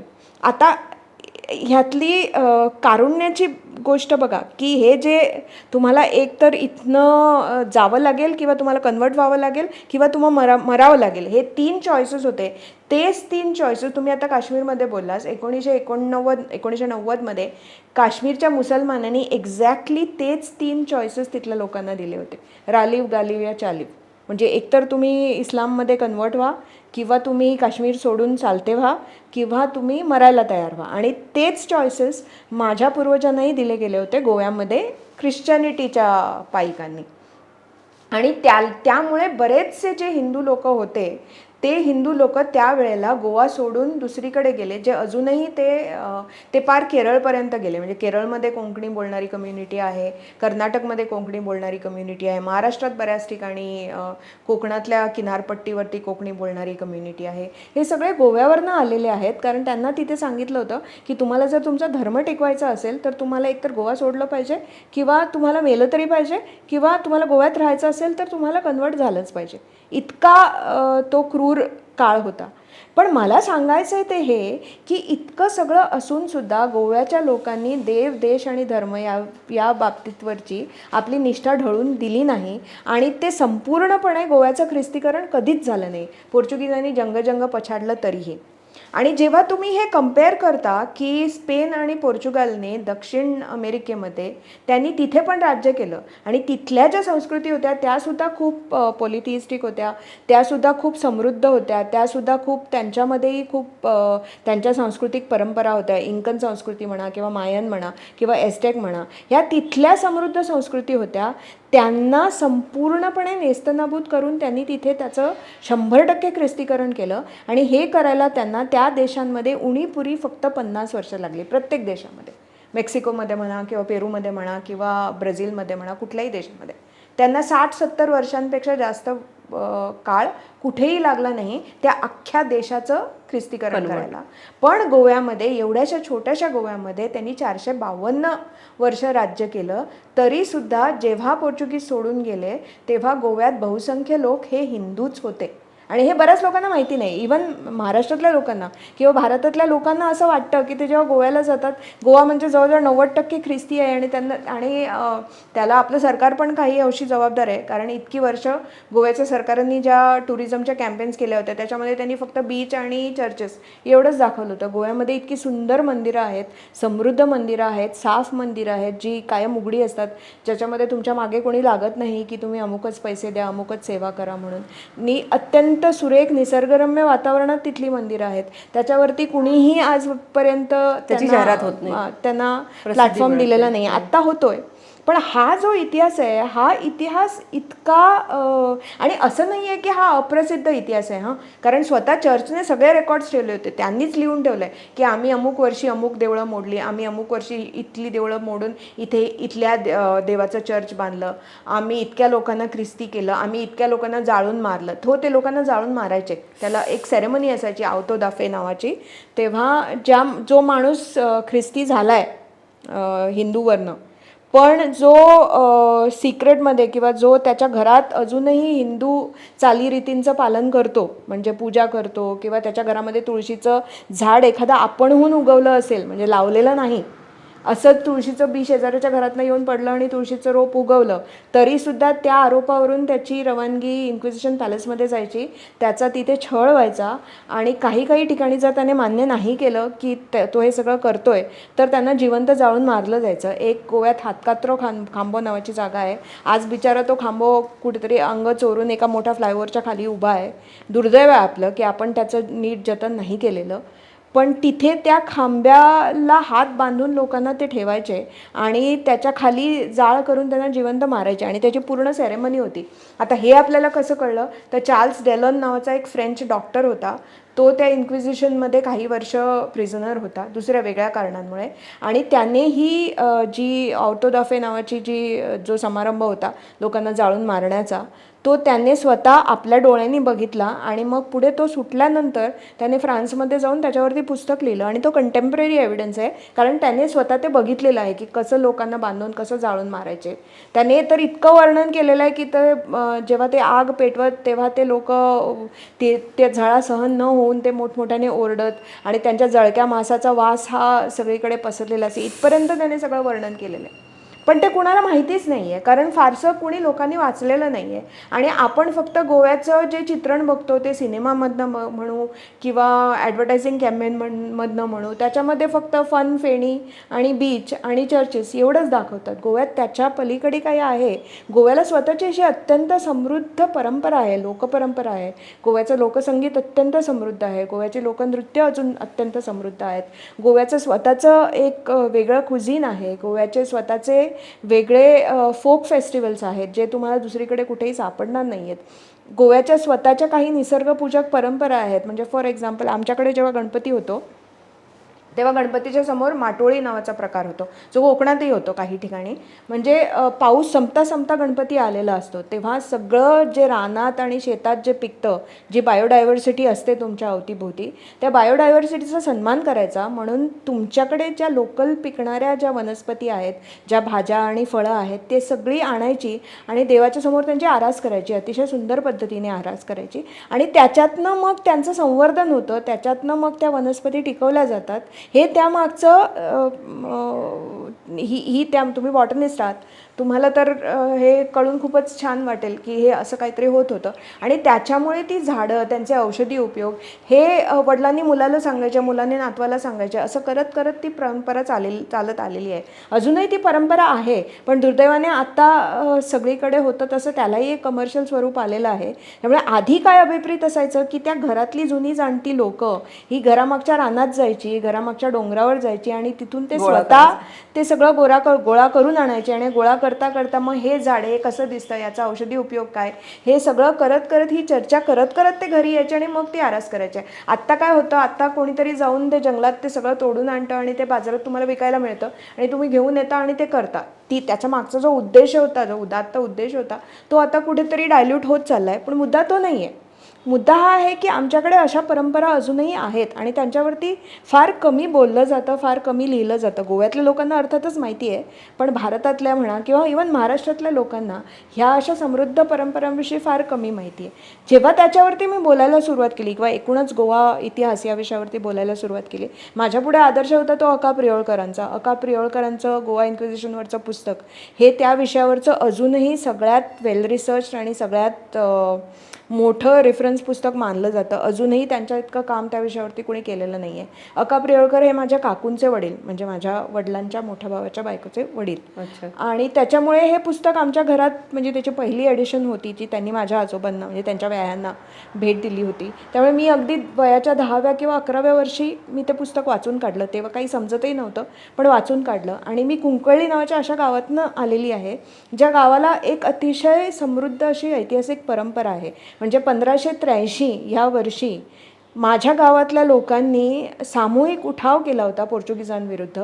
आणि जे पोर्तुगीज जेजुईट मिशनरी आणि जे पोर्तुगीज सैन्य आमच्या गावात आलं होतं मंदिरं तोडायला आणि लोकांना कन्वर्ट करायला, त्यांनी सशस्त्र उठाव करून त्यांना मारलं होतं. म्हणजे 17 लोकांना मारलं होतं आणि त्याच्यानंतर खूप मोठं तिथे एक युद्ध झालं होतं. अजूनही माझ्या गावामध्ये काही जागा अशा आहेत ज्याला जुजेगाळ म्हणजे कोकणीत जिथे झुंज होतं, जिथे लढाई होते, ती ॲली, म्हणजे गाळ म्हणजे ॲली, तर ती खिंड बेसिकली जिथे त्या काळात युद्ध घडलं, हे अजूनही आहे. आणि अजूनही माझ्या गावामध्ये अशी एक युनिक रंगपंचमीला एक युनिक समारंभ असा होतो की माझ्या गावामध्ये जे देऊळ होतं शांतादुर्गेचं, ते देऊळ पुढे मग पोर्तुगीज खूप अधिक संख्येने आले आणि त्यांनी ते देऊळ उद्ध्वस्त केलं. आणि ती मूर्ती होती ती तिथल्या लोकांनी नेऊन जंगलातनं, जवळच फातर्बा नावाचं गाव होतं, ते तेव्हा जंगलात होतं, तिथे त्याचं छोटंसं मंदिर उभारलं आणि आजही ते मंदिर तिथे आहे. पण वर्षातनं एक दिवस रंगपंचमीच्या दिवशी ती शांतादुर्गेची पालखी ही वाजत गाजत ज्या रस्त्याने तिला नेलं होतं देवीला, त्याच रस्त्याने ती पालखी येते परत आमच्या गावामध्ये. त्या पालखीचं जे ओरिजिनल जे स्थान होतं तिथे ती पालखी थांबते. सगळे गावातले लोक तिथे दर्शन घेतात. आणि सगळ्यात महत्त्वाची गोष्ट म्हणजे पुढे जेव्हा पोर्तुगीजांनी तिथल्या गावाच्या लोकांना कन्वर्ट केलं, तर तिथले जे क्षत्रिय होते, जे कन्वर्ट होऊन ख्रिस्ती झाले, जे आजही ख्रिस्ती आहेत, पण त्यांची मुलंसुद्धा त्या देवीचं दर्शन घ्यायला अजूनही येतात, कारण त्यांना माहिती आहे की ते आधी हिंदू होते. हे ते विसरलेले नाही आहेत. ह्या परंपरा हा माझ्या गावचा समृद्ध इतिहास आहे. आणि याच्यातलं हा इतिहास ऐकता ऐकता मी मोठी झाली आहे, या गावातलं पाणी पिता पिता मी मोठी झाली आहे. त्यामुळे साहजिकच माझी मातीशी जडलेली जी नाळ आहे गोव्याच्या, ती फार घट्ट आहे, ते अजूनही तुटलेली नाही आहे. मी आता पुण्यात राहत असले तरी मनाने मी बरेच वेळेला गोव्यातच असते. एवढा मोठा इतिहास आपण किती वर्ष दुर्लक्षित ठेवला होता किंवा आपल्याकडनं दुर्लक्षित झाला होता असं मला वाटतंय. आणि खरोखरच ह्याच्यावर सुद्धा एक चित्रपट निघू शकतो की जेणेकरून सोप्या पद्धतीने ते लोकांना नक्कीच कळेल, नक्कीच, जसं काश्मीर फाईल्स निघाला. नक्कीच. आणि एकंदरीतच भारताचा विचार केला तर खरं तर अनेक वर्षांपासून वेगवेगळ्या लोकांना आपण भारतामध्ये आश्रय देत आलो. म्हणजे खूप जण आले भारतामध्ये आणि आपण इतके सहिष्णू होतो की कोणी या, आपण त्यांच्याही प्रार्थना पद्धतीचा आदर केला, त्यांच्या जीवन पद्धतीचा आदर केला आणि दुसऱ्यांनी आपला पण तेवढाच सन्मान ठेवावा एवढी माफक अपेक्षा आपण व्यक्त केली आणि आपण अतिशय सहिष्णुतेने सर्वांना आपलंसं करत आलो. खरं तर तरीसुद्धा भारताबद्दल, भारताच्या प्राचीन जीवन पद्धतीबद्दल, आपण म्हणूया हिंदू धर्माबद्दल एक कायम आरोप केला जातो की आपण असहिष्णू आहोत, आपण लोकांना सामावून घेत नाही किंवा आपण फार कट्टर आहोत, असा आरोप केला जातो. मला असं वाटतं हे कुठंतरी आक्षेपार्ह आहे. आणि अगदी ब्रिटिश काळामध्ये सुद्धा स्वतःच्या धर्माविषयी कशी घृणा जास्तीत जास्त लोकांना निर्माण होईल याचा विचार केला गेला. म्हणजे जसं तू म्हणालीस की गोव्यामध्ये कंपल्सरी कन्व्हर्जन झालं, ते कन्व्हिन्स करून नाही झालं, पण नंतरच्या काळात ब्रिटिशांच्या काळामध्ये लोकांना वाटेन असंच काही राहणार नाही अशा प्रकारचा एक माहोल तयार केला गेला की तुमचा धर्म वाईट आहे किंवा तुमचा धर्म फारसा महत्त्वपूर्ण नाही किंवा त्याच्यामध्ये जास्त वैचारिकता नाही असं सांगण्याचा कुठेतरी प्रयत्न केला गेला, बुद्धिभ्रम करण्याचा प्रयत्न केला गेला आणि आपण असहिष्णू आहोत असं दाखवण्याचा प्रयत्न केला गेला ब्रिटिशांनी आणि नंतर ब्रिटिश धार्जिण्यांच्याकडे. बरोबर. असा केला गेला. बरोबर. तर आणि 2014 मध्ये तर त्यांच्या मनाविरुद्ध हे सोकॉल जे पुरोगामी आहेत त्यांच्या मनाविरुद्ध जनतेने निर्णय घेतला आणि एक सक्षम पंतप्रधान मोदी, माननीय पंतप्रधान मोदी साहेबांच्या रूपाने आपल्याला मिळाला आणि मग अजूनच एक वारं सुरू झालं की असहिष्णू असहिष्णू आणि पुरस्कार वापसी वगैरे सुरू झाली. मग हे काय आहे? हिंदू फोबिया हा कुठपर्यंत नेऊन ठेवला जातोय? काय आहे हे देशामध्ये चाललेलं? हिंदू फोबिया हा शब्द खरं चुकीचा आहे, कारण फोबिया हेट्रेट पाहिजे. हिंदू फोबिया ही एक्स्ट्रीम भीती आहे. हिंदू धर्माची भीती वाटण्यासारखं काहीच नाही आहे आपल्यामध्ये. तर हिंदू फोबिया हेही टर्म तसं बरोबर नाही आहे. हिंदू मिसिया म्हणजे हिंदू हेट्रेड हे खरं तर काही कारण नसता केलेला द्वेष, हे आपल्या भोवती जे चालू आहे त्याचं खरं डिस्क्रिप्शन हे आहे. हिंदू मिसिया किंवा आपण म्हणू त्याला धर्मा मिसिया किंवा त्या म्हणजे त्यांना एकूणच सगळ्या धार्मिक फिलॉसॉफीचं, धार्मिक विचारांचं वावडं आहे. आणि हे कशासाठी आहे? कॉन्रॅड एल्स नावाचे एक फार मोठे लेखक आहेत, त्यांचं डिकॉलनायझिंग द इंडियन माइंड नावाचं एक पुस्तक आहे. त्याच्यामध्ये त्यांनी म्हटलं आहे जगातले जे एकेश्वरवादी पंथ आहेत म्हणजे ज्याला आपण एब्राहमिक रिलिजन्स म्हणतो आणि त्यांची संख्या आजकाल खूप जास्त आहे. त्याच्यामध्ये इस्लाम, ख्रिश्चॅनिटी आणि जुडेइझम हे 3 धर्म येतात. ते फक्त मानतात की एकच ईश्वर आहे आणि तो पुरुष आहे आणि त्यांचा तिघांचाही खरं ईश्वर एकच आहे. बाकीच्या इतर उपासना पद्धती थोड्या वेगळ्या आहेत म्हणून त्यांच्यामध्ये भांडणं चालू असतात, पण तो आपला विषय नाही आहे. त्याच्यामुळे त्यांना जे पॉलिथिइस्टिक संस्कृती आहेत, ज्या अनेकेश्वरवादी संस्कृती आहेत, ज्या जगामध्ये फक्त आपण नव्हतो, खूप होत्या. दक्षिण अमेरिकेतल्या सगळ्याच संस्कृती ह्या अनेकेश्वरवादी होत्या. ग्रीक संस्कृती अनेकेश्वरवादी होती, रोमन संस्कृती अनेकेश्वरवादी होती, इजिप्शियन संस्कृती अनेकेश्वरवादी होती.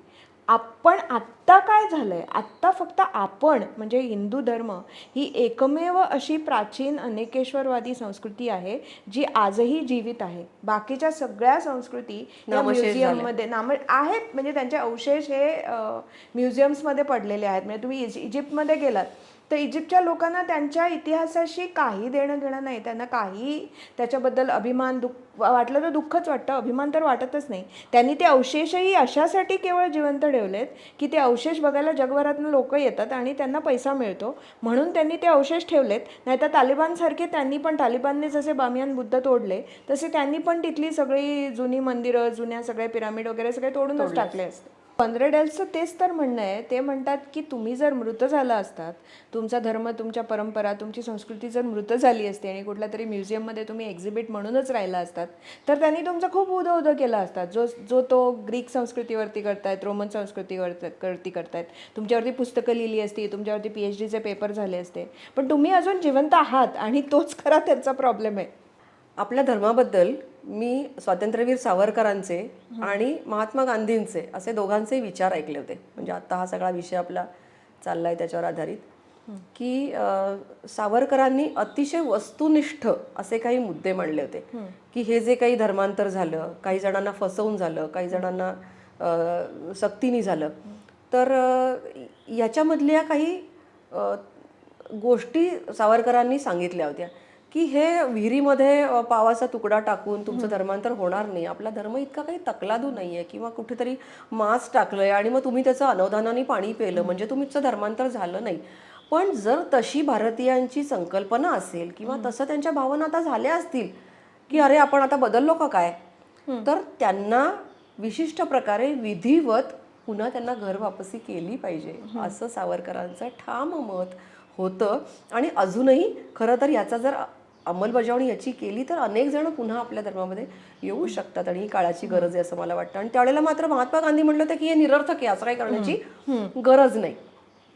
म्हणजे मग आपल्या धर्माबद्दल जे काही चुकीचं सांगितलं गेलं, ज्या काही संकल्पना चुकीच्या पसरवल्या गेल्या तर त्याच्यामधलाच हा भाग आहे की एकतर त्याचा अनादर करा किंवा सक्तीने धर्मांतर करा, जेणेकरून येन केन प्रकारेण तुम्हाला तुमच्या धर्मामध्ये राहावंसं वाटणार नाही किंवा तुम्ही राहणार नाही याची तजवीज केली गेली. याचाच एक भाग म्हणून असं सांगितलं जातं की तुमच्या धर्मामध्ये महिलांना गौण स्थान आहे.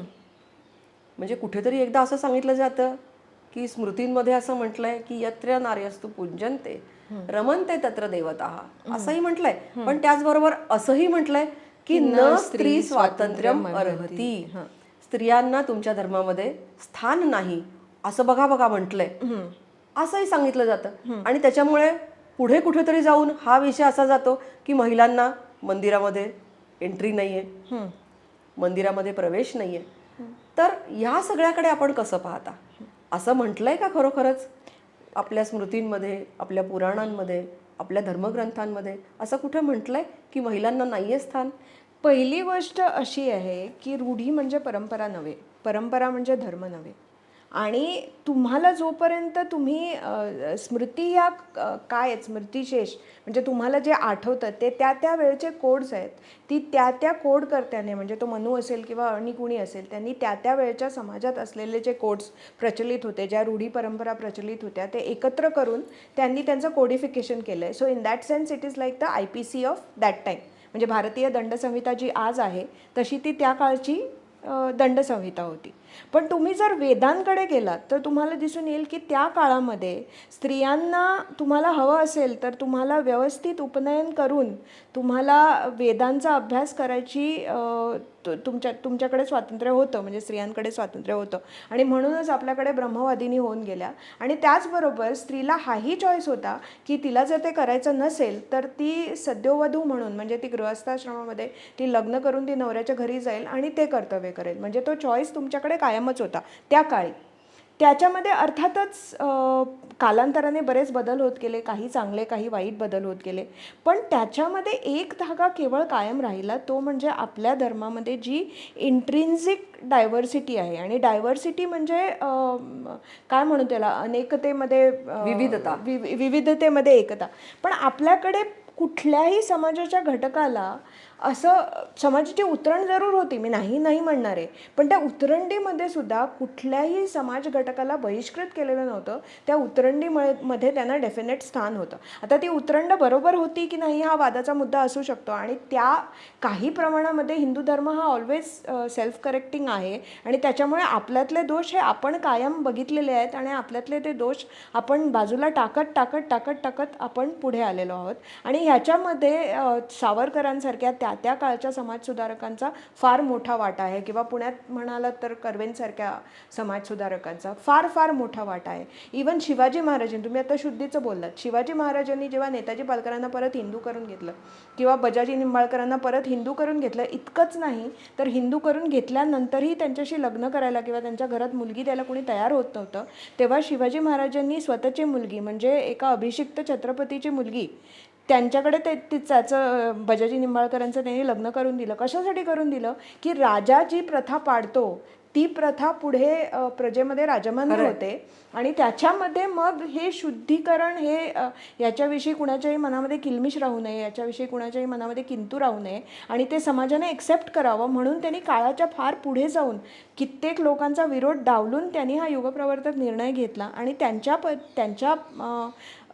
त्यांच्याबद्दल जर विचार करायचा असेल तर त्या काळाच्या कितीतरी पुढे होते. आणि त्यांनी खूप गोष्टी अशा केल्या छत्रपती शिवाजी महाराजांनी, ज्याची फळं आपण आज भोगतोय. म्हणजे आज तुमचं नाव मेधा आहे आणि माझं नाव शेफाली आहे, हे फक्त आणि फक्त शिवाजी महाराज ह्या प्रदेशात होऊन गेले म्हणून आहे. नाहीतर आपलंही काय झालं असतं, आपण कदाचित जन्माला आलोच नसतो, कारण आपले पूर्वज कुठेतरी इस्लामी किंवा ख्रिस्ती झाले असते आणि नंतर आपण कुठे असतो.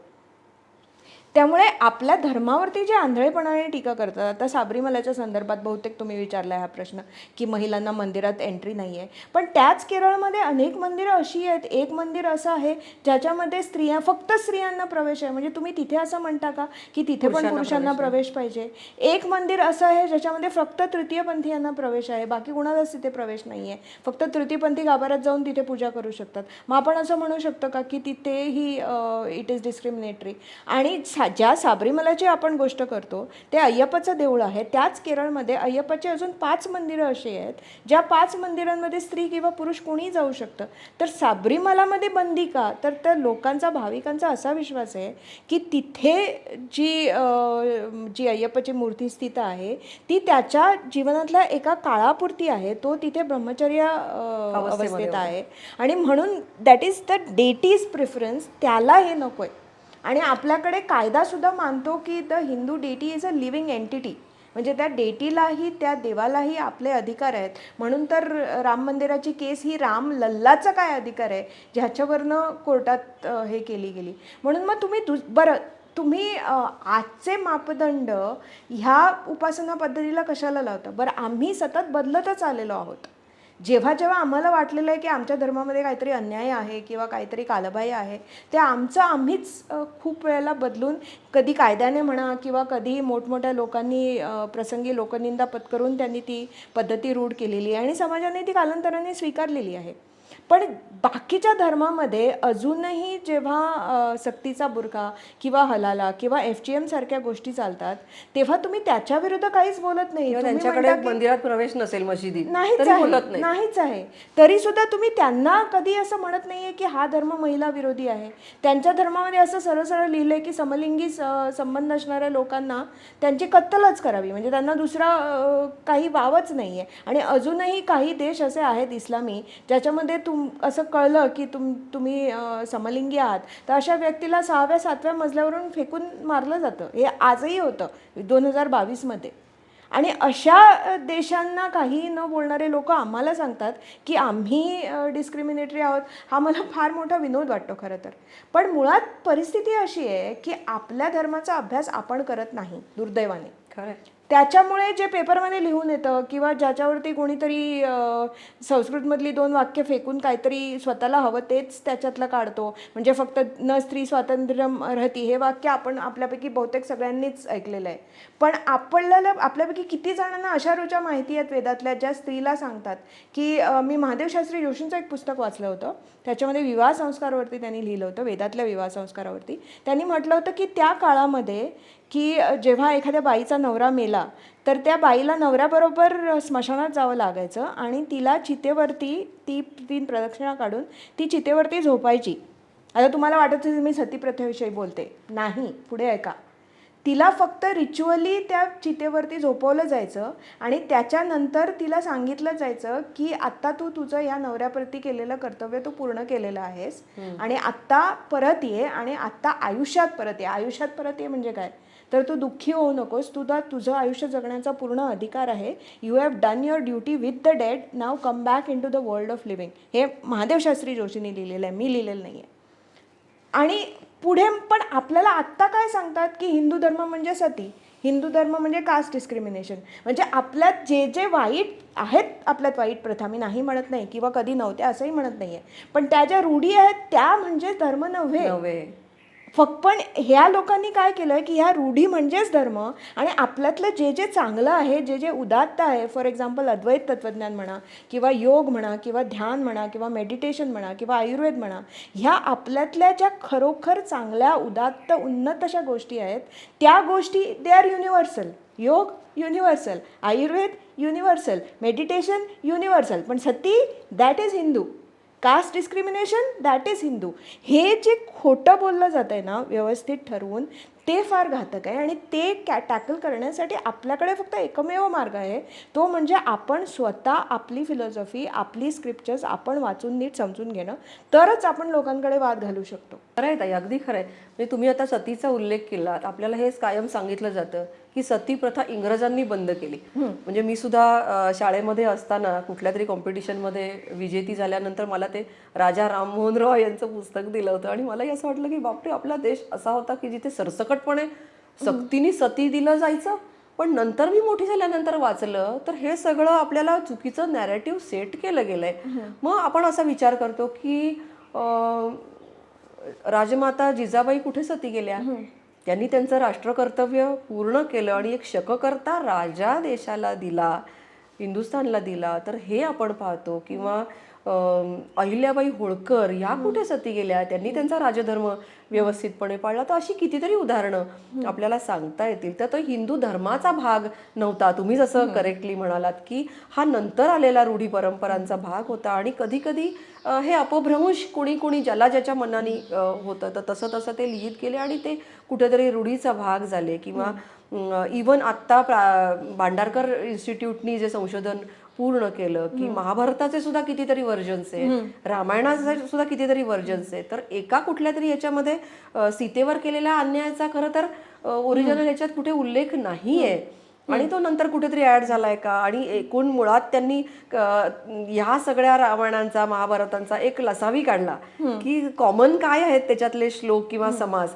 तर काही 1260 असे सामायिक समास त्यांना मिळाले. आणि मग त्याच्यामध्ये खऱ्या अर्थाने काय आहे तर ते शोधलं गेलं. तर मुळामध्ये हे नाहीये. आणि नंतर काळाच्या ओघामध्ये काही गोष्टी त्याच्यामध्ये ऍड केल्या गेल्यात की ज्या मूळ आपल्या धर्माचा भाग नव्हत्या अशा आहेत. त्यामुळे धर्माबद्दल विनाकारण शंका घेणं हे योग्य नाहीये. कुठेतरी या रूढी जर चुकल्या असतील तर त्या नक्कीच दुरुस्त आता तुम्ही सतीचं उदाहरण घेतलं तर अख्ख्या महाभारतामध्ये फक्त एक स्त्री सती जाते, माद्री.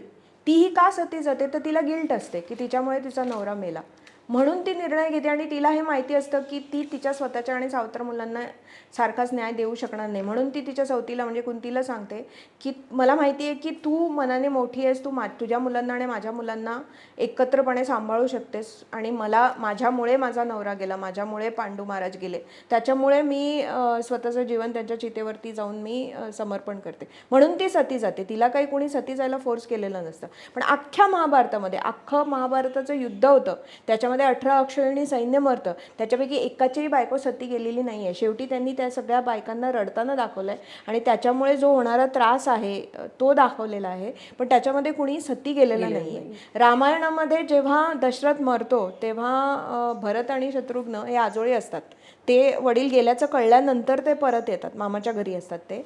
आणि ते जेव्हा परत येतात तेव्हा त्यांना पहिल्या त्यांच्या आया भेटतात, म्हणजे कैकेयी भेटते भरताला. आणि कैकेयीच्या चेहऱ्यावरून त्याला कळतही नाही की आपले वडील गेलेले आहेत. ते शेवटी तो जेव्हा त्या फ्युनरल चेंबर्समध्ये जातो, आणि हे ओरिजिनल वाल्मिकी रामायणातलं वर्णन आहे, तेव्हा ते त्या गेलेल्या माणसाची एन्सेस्ट्रल चेंबरमध्ये एफिजी करून ठेवायचे. आणि अशी मथुरेजवळ असं एक अख्खं एन्सेस्ट्रल चेंबर त्यांना सापडलेलं आहे. म्हणजे ही प्रथा खरोखर अस्तित्वात होती त्या काळात भारतामध्ये. तर तो जेव्हा त्याच्या पूर्वजांच्या पुतळ्यांसोबत जेव्हा स्वतःच्या वडिलांचा पुतळा उभा केलेला पाहतो तेव्हा त्याला कळतं की आपले वडील गेलेले आहेत. त्याच्यामुळे त्याच्या आई जिवंत असते त्याचे वडील गेल्यानंतर, कुणीही सती गेलेलं नसतं. आणि इतकंच नाही तर फिजिकली म्हणजे सौभाग्य अलंकार वगैरे सगळे काढणं, फिजिकली त्याला त्याच्या आईमध्ये काही बदल दिसत नाही, म्हणून त्याला कळत नाही की आपले वडील गेलेले आहेत. त्याला फक्त जेव्हा तो पुतळा बघतो तेव्हा त्याला समजतं की आपले वडील गेलेले आहेत. म्हणजे तुम्ही जर लिटरेचरमधले संदर्भ पाहता तेव्हा सुद्धा तुम्हाला दिसतं की त्या काळामध्ये सुद्धा सतीची प्रथा ही भारतामध्ये तेवढी हे नव्हती. आणि डॉक्टर मीनाक्षी जैनचं सती ह्याच विषयावरचं एक खूप मोठं पुस्तक आहे, ज्याच्यामध्ये त्यांनी खूप रिसर्च करून ह्या विषयावरती बरंच लिहिलं आहे. आणि त्याच्यामध्ये त्यांनी सांगितलं की इवन ॲट द हेडे जेव्हा ब्रिटिशांनी कायदा आणून ही सती प्रथा बंद केली तेव्हासुद्धा भारतातली सरसकट सर्व विधवा स्त्रिया सती जात नव्हत्या. तर काही क्षत्रिय कम्युनिटीमध्ये म्हणजे राजस्थानमध्ये म्हणा किंवा महाराष्ट्रामध्ये काही क्षत्रिय कम्युनिटीमध्येच ही प्रथा चालायची. आणि ती प्रथा सुद्धा कधीतरी आलेली असणार मध्ययुगामध्ये, जेव्हा इस्लामी आक्रमण झालं मुघलांच्या या आधी साधारण 12व्या-13व्या शतकामध्ये जेव्हा अल्लाउद्दीन खलजीचं जेव्हा आक्रमण झालं तेव्हापासनं की तेव्हा जेव्हा एखादा हिंदू राजा जर युद्धात हरला तर त्याची बायका मुलं ही सगळी ही त्या जेत्याची संपत्ती मानली जायची. आणि तो जेता त्यांना अक्षरशः गुलाम म्हणून विकून टाकायचा. आणि त्या बायकांची परिस्थिती अक्षरशः ह्या सरदाराकडे 4 दिवस, त्या सरदाराकडे 4 दिवस, त्या सरदाराकडे 4 दिवस अशी चालायची. म्हणून त्यांनी ही प्रथा, जोहारची प्रथा त्यांनी का केली. आता बायका त्यांचे नवरे जेव्हा युद्धात जातात आणि त्यांना माहिती असतं की हे या युद्धातनं ते परत येणार नाहीत, म्हणजे ते केसरिया फेटा घालून मरायलाच जातात, तेव्हा त्या बायका स्वतःला जाळून कशाला घेत. त्यांना मारायचंच असतं तर त्यांच्याकडे कट्यार असते राजपुतांकडे, ते कट्यारीने स्वतःला मारू शकल्या असत्या, त्या विष घेऊ शकल्या असत्या. ते जाळून का घेतात स्वतःला. कारण तुम्ही कट्यार मारून स्वतःला भसकून घेतलं तरी तुमचं शरीर असतं, तुम्ही विष खाऊन मेलात तरी तुमचं शरीर असतं. आणि त्या शरीराची विटंबना होऊ नये आणि शरीराची विटंबना ते करत होते, म्हणून त्यांनी ती जोहारची प्रथा सुरू केली की शरीरासकट बाई जळून मरेल. हे किती विदारक आहे खरं तर. खूपच. आणि ह्याच्याबद्दल आपण बोलतही नाही आणि फक्त आपण असंच म्हणतो की सती हेच फक्त हिंदू धर्माची एकमेव लक्षण आहे किंवा कास्ट डिस्क्रिमिनेशन हेच हिंदू धर्माचं लक्षण आहे. ह्या सगळ्या गोष्टी होत्या, मी कुठेच काही नाकारत नाही आहे, पण ह्या नंतरच्या प्रथा काळात आलेल्या आहेत, आहेत. ह्या रूढी आहेत. आणि जसं मी म्हटलं तसं रूढी म्हणजे परंपरा नाही, परंपरा म्हणजे धर्म नाही. खरंय.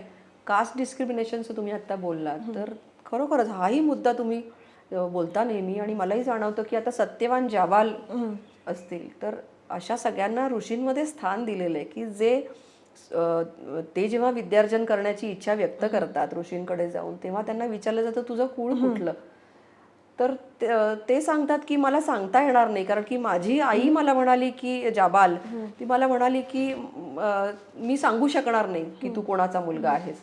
म्हणजे स्पष्ट वक्तेपणाबद्दल आणि प्रामाणिकपणाबद्दल त्याला त्याचा गौरव केला जातो, त्याला विद्या दिली जाते आणि ते नंतर ऋषी बनतात आणि त्यांनी बनवलेली उपनिषदं सुद्धा आज आपण दिशादर्शक म्हणून वापरतो. तर असं कुठेही नव्हतं की यांनीच फक्त विद्या शिकली पाहिजे वगैरे, पण कुठेतरी ते नंतर चुकीचं मांडलं गेलं नॅरेटिव्ह. पण आपण बोलत राहिलं पाहिजे, कारण आपल्याला त्याचं स्वातंत्र्य आहे, बरोबर.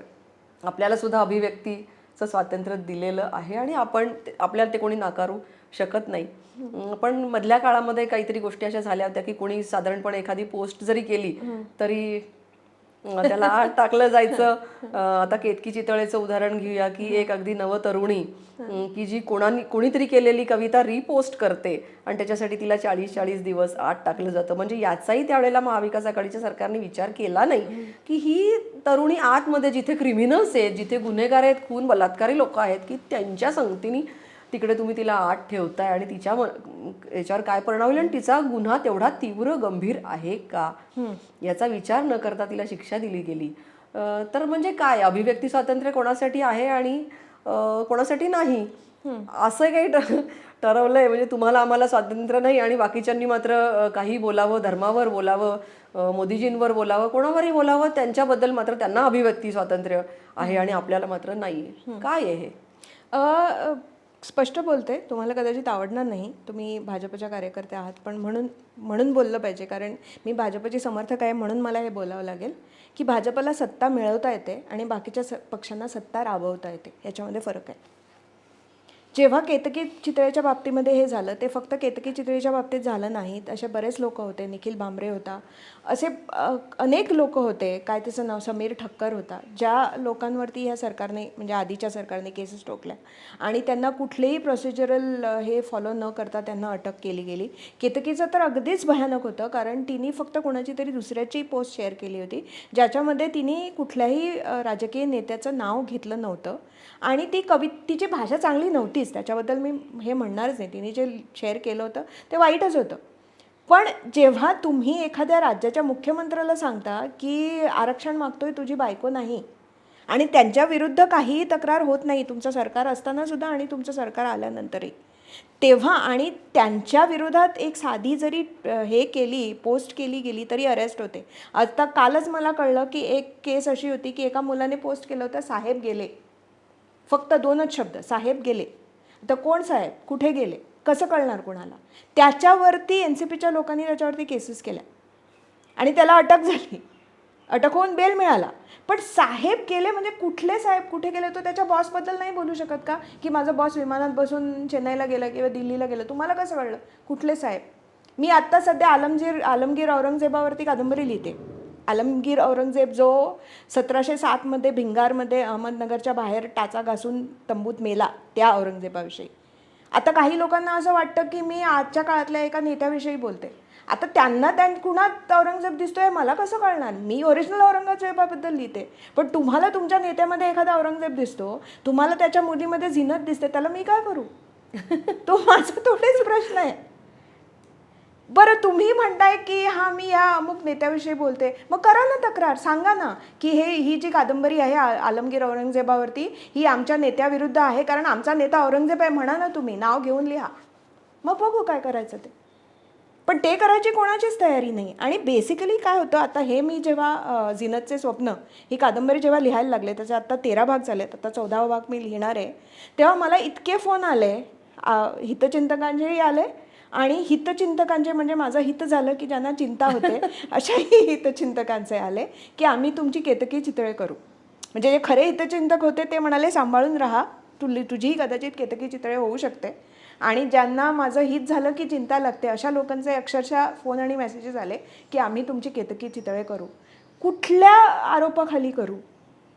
आणि सगळ्यात दुर्दैवाची गोष्ट ही आहे की केतकी चितळेच्या बाबतीत जे झालं, कुठलंही प्रोसिजर न फॉलो करता, ती एक स्त्री आहे, तिला काही अधिकार आहेत घटनेने दिलेले, त्यातल्या सगळ्या अधिकारांची पायमल्ली करत तिला अटक अश्लील करण्यात भाषेमध्ये कमेंट्स आल्या तिला धक्काबुक्की केली गेली. एनसीपीच्या बायकांनी तिला अक्षरशः म्हणजे तिला कोर्टात नेताना तिच्यावरती त्यांनी हल्ला केला.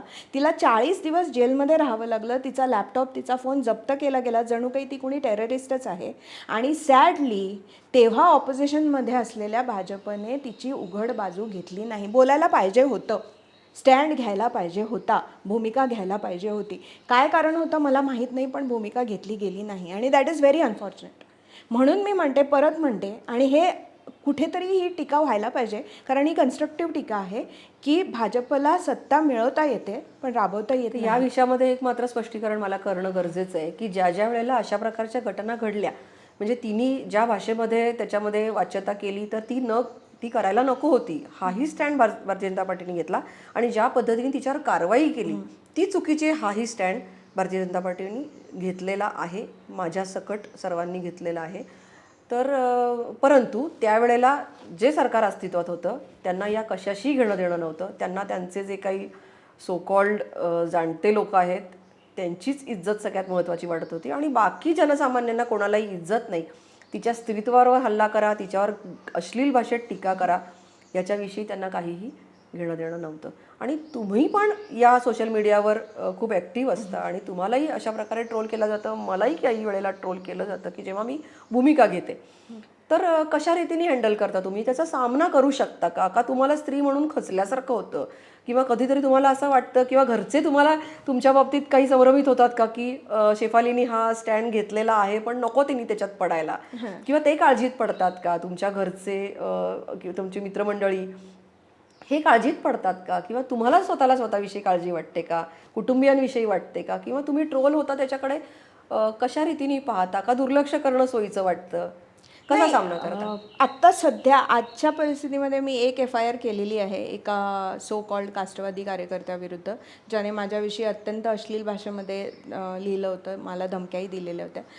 त्याच्याबद्दल मी ऑलरेडी पोलीस तक्रार केलेली आहे. अजून एकावरती तक्रार करते आहे की जो ही राष्ट्रवादी पक्षाचा पदाधिकारी आहे आणि ज्याने माझ्यावरती आणि पंतप्रधान मोदींवरती अशी दोघांवरती एक अत्यंत घाणेरडी मीम ते पोस्ट केलेली आहे आणि त्याच्यामध्ये माझे त्यांचे संबंध आहेत असं त्याने इम्प्लाय केलं आहे. तर त्याच्यावरतीही मी कायदेशीर कारवाई करणार आहे. पण प्रश्न असा आहे की ही जी चिखलफेक होते ती कुणाच्याही बाबतीत होते, स्त्रियांच्या बाबतीत होते, पुरुषांच्या बाबतीत होते, पण स्त्रियांच्या बाबतीत जास्त होते. आणि स्त्रियांच्या बाबतीमध्ये चारित्र्यहनन हे फार खूप मोठ्या प्रमाणात केलं जातं आणि अत्यंत घाण अश्लील भाषा तुमच्या विरुद्ध वापरली जाते. बलात्काराच्या धमक्या तुम्हाला देण्यात येतात, तुमच्या कुटुंबाला, तुमच्या मुलांना ठार करीन अशाही धमक्या मला आलेल्या आहेत आणि त्याच्याविरुद्ध मी पोलिसातही गेलेली आहे. पण प्रश्न उठतो तो हे सगळं होतं मान्य आहे, पण म्हणून मी बोलणं थांबवायचं का? आणि हे जेव्हा पहिल्यांदा झालं की पहिल्यांदा मी ही 2014च्या आधीची गोष्ट आहे, जेव्हा मी माझं सोशल मीडिया तेव्हा फारसं प्रसिद्धही नव्हतं आणि मला तितके फॉलोअरही नव्हते. मला काहीतरी 30,000 फॉलोअर होते. आज मला जवळजवळ 10 लाख फॉलोअर आहेत. हा तिथपासूनचा इथपर्यंतचा टप्पा आहे माझ्या प्रवासातला. पण तेव्हाची गोष्ट सांगते. तेव्हा मी माझ्या पोस्टवरती तेव्हा नरेंद्रभाई मोदींना BJPने आपलं प्राईम मिनिस्टर कॅन्डिडेट म्हणून नुकतंच डिक्लेअर केलं होतं आणि तेव्हा मी असं लिहिलं होतं की हा अत्यंत चांगला निर्णय आहे की हे गुजरातचे चीफ मिनिस्टर आहेत आणि त्यांना अनुभव आहे प्रशासकीय कामाचा आणि हा माणूस पंतप्रधान झालेला मला आवडेल, हे इतकंच सांगितलं होतं, जो एक भारतीय नागरिक म्हणून माझा हक्क आहे. खरं. तर त्या पोस्टवरती एका 75 वर्षाच्या थेरड्याने, जो माझ्या मित्राचा मित्र होता, मी सुद्धा त्याला पर्सनली ओळखत नव्हते, शिकलेला कुठल्या तरी मासिकाचा संपादक होता, त्याने माझ्या पोस्टवरती येऊन मला अजिबात ओळखत नसताना व्यक्तिशः त्याने एक कॉमेंट केली होती की if you like Modi so much why don't you go sleep with him. तुम्हाला जर मोदी इतका आवडतं तर तुम्ही त्याच्याबरोबर झोपत का नाही? मी स्पष्ट सांगते, कारण मला आता ह्या असल्या शब्दांचा काहीही फरक पडत नाही. पण त्या दिवशी जेव्हा हे पहिल्यांदा झालं तेव्हा मी इतकी काय म्हणू त्याला, इतकी स्ट्रॉंग नव्हते. तो एक प्रवास आहे त्या पोस्टपर्यंत, त्या स्टेजपर्यंत येण्याचा. पण जेव्हा हे त्या दिवशी झालं तेव्हा मला खरंच खूप वाईट वाटलं होतं. तेव्हा माझी मुलं पण लहान होती. त्यामुळे मी ती कमेंट वाचल्यानंतर मी फेसबुक डिॲक्टिवेट केलं होतं एवढ्या वेळापुरतं आणि मी माझ्या कामाला लागले. पण माझ्या मनामध्ये ते शब्द सारखे फिरत होते. मला खूप वाईट वाटलं त्या दिवशी. आणि जेव्हा संध्याकाळी माझा नवरा आला आणि तेव्हा त्याने माझा चेहरा बघितला, तो एकदम उतरलेला होता आणि त्याने मला विचारलं की काय झालं. तेव्हा मी त्याला तो कमेंट दाखवला आणि म्हटलं आता मी काय करू, मला खरोखर खूप वाईट वाटते. तर तो म्हणाला तू काय करू हे मी तुला सांगत नाही, you are quite capable of taking your own decisions, तू स्ट्रॉंग आहेस हे मला माहिती आहे, पण मी तुला फक्त इतकंच सांगतो की if you stop they win. तू जर बोलायचं थांबवलंस तर ते जिंकतात. आणि खरीच गोष्ट आहे, तुम्ही बोलू नये म्हणूनच हे सगळं चाललेलं असतं. तुम्ही बोलू नये म्हणूनच तुमचं चारित्र्यहनन केलं जातं. तुम्ही बोलू नये म्हणूनच तुमच्यावरती असे घाणेरडे आरोप केले जातात. आणि त्यांना असं वाटतं की बाई आहे त्याच्यामुळे असे शब्द वापरले किंवा अशा शिव्या दिल्या किंवा कुणाबरोबर ह्याचं लफडं आहे हिचं लफडं आहे असे मीम्स पसरवले की ही बाई गप्प बसेल. आणि बऱ्याचशा बायका बसतात ते. मी जेव्हा पब्लिक मीटिंग्समध्ये जाते तेव्हा मला विचारलेला सगळ्यात महत्त्वाचा प्रश्न हा असतो आणि तो मुलीच विचारतात की तुम्हाला भीती नाही वाटत का, किंवा तुम्ही इतक्या ट्रोलिंगचा सामना करता तर तुम्हाला त्याच्यामध्ये काही म्हणजे हे वाटत नाही का की आपण थांबवावं. असं मला जेव्हा माझ्या मुलांपर्यंत जेव्हा धमकी आली होती तेव्हा मी ॲक्शन घेतली होती आणि आत्ताही मी ॲक्शन घेणार आहे प्रत्येक वेळेला. पण बऱ्याच वेळेला काय असतं की फेक नावांनी लोक येतात, हजारोंच्या संख्येने झुंडीने चाल करून येतात आणि हे जे महाराष्ट्रातल्या ज्या प्रादेशिक पक्षाचे जे कार्यकर्ते आहेत, सतरंजी उचले म्हणते मी त्यांना, कारण त्यांची लायकी तेवढीच आहे, ते जेव्हा येतात तेव्हा ते एकटे येत नाहीत, ते सगळ्या लोकांना टॅग करून येतात आणि ते येऊन तुमच्या पोस्ट, त्यांचा एक कलमीच कार्यक्रम असतो, फक्त तुम्हाला शिव्या देत राहायच्या. हे मी खूप ऐकून घेतलं. आत्ता नाही, आत्ता मी सरळ प्रत्येकाविरुद्ध पोलीस कंप्लेंट करते. आणि ह्या सगळ्यांना माहिती आहे आता की मी जे कलमं टाकलेली आहेत त्याच्यावरती, म्हणजे 395A, ज्याच्यामध्ये ते आज जाऊ शकतात आणि त्यांचं करिअर कायमचं खराब होऊ शकतं. मला वाईट अशाचं वाटतं मेधा, आणि हे मी खरंच आज ह्या प्रोग्रामवरती सांगते की डाव्या विचारांच्या लोक मला शिव्या देतात, मला काहीच वाटत नाही. इट इज म्हणजे मी ते गृहीतच धरलेलं असतं. काही रॅबिड मुल्ला मौलवी मला शिव्या देतात त्याचंही मला काही वाटत नाही, कारण मी हा जो मी जे बोलते ते मी पूर्ण विचारांती मी बोलते. पण जेव्हा एखाद्या पक्षाचे कार्यकर्ते जे शिवाजी महाराजांचं चित्र डीपीला लावून जेव्हा माझ्याबद्दल इतक्या घाणेरड्या शब्दामध्ये टीका करतात, तेव्हा मला वाईट वाटतं की कुठे त्या मोठ्या महान छत्रपतींचं तुम्ही डीपी लावताय. त्या छत्रपतींना स्त्रियांच्या इज्जतीविषयी किती चाड होती. त्यांनी, आपल्याला सगळ्यांना माहिती आहे ही गोष्ट, की त्यांनी कल्याणच्या सुभेदाराच्या सुनेला बघून म्हटलं होतं की आमची आई असती तर आम्ही असेच देखणे झालो असतो. मला सगळ्यात वाईट काय वाटतं माहिती आहे का, की ही जी मुलं आहेत जी माझ्या पोस्टवरती येऊन घाणेरड्या शिव्या देतात, ही काही कोणी परकी मुलं नाही आहेत. आणि ह्यांच्या डी पीमध्ये शिवाजी महाराजांचा फोटो असतो. ज्या शिवाजी महाराजांचा, अशा शिवाजी महाराजांच्या ज्यांच्यासाठी स्त्रियांचा सन्मान ही एक खूप मोठी गोष्ट होती, म्हणून त्यांनी कल्याणच्या सुभेदाराच्या सुनेला बघून म्हटलं की माझी आई अशी असती तर मीही असाच दिसलो असतो. म्हणून त्यांनी रांजाच्या पाटलाचा चौरंग केला होता, त्याचे हातपाय कापले होते, कारण त्यांनी एका मुलीवरती बलात्कार केला होता. अशा महाराजांचं नाव घेऊन, त्या महाराजांच्या नावाखाली हे लोक येऊन एका स्त्रीच्या पोस्टवरती जेव्हा येऊन अत्यंत अर्वाच्य आणि अश्लील कमेंट्स करतात, तेव्हा मला खरोखरच वाईट वाटतं. वाईट अशासाठी वाटतं की ही मुलं खरंच वाईट नाही आहेत, ती मिसगायडेड आहेत. ती सगळी तरुण मुलं आहेत. त्यांना असं वाटतं की त्यांचे कुठले तरी साहेब किंवा त्यांचे कुठले तरी जे नेते आहेत त्यांना ह्याच्यामुळे, हे केल्यामुळे त्यांना असं वाटतं की आपण फार मोठी मर्दुमकी गाजवली आणि त्याच्याबद्दल आपल्याला हातात सोन्याचा तोडा वगैरे मिळेल. असं काही नसतं. तुम्हाला मिळणार असतो शेवटी फक्त सतरंजी उचलायचं काम आणि उष्टा केक, त्याच्याशिवाय दुसरं काही मिळणार नसतं. पण तो विषय आपण सोडून द्या.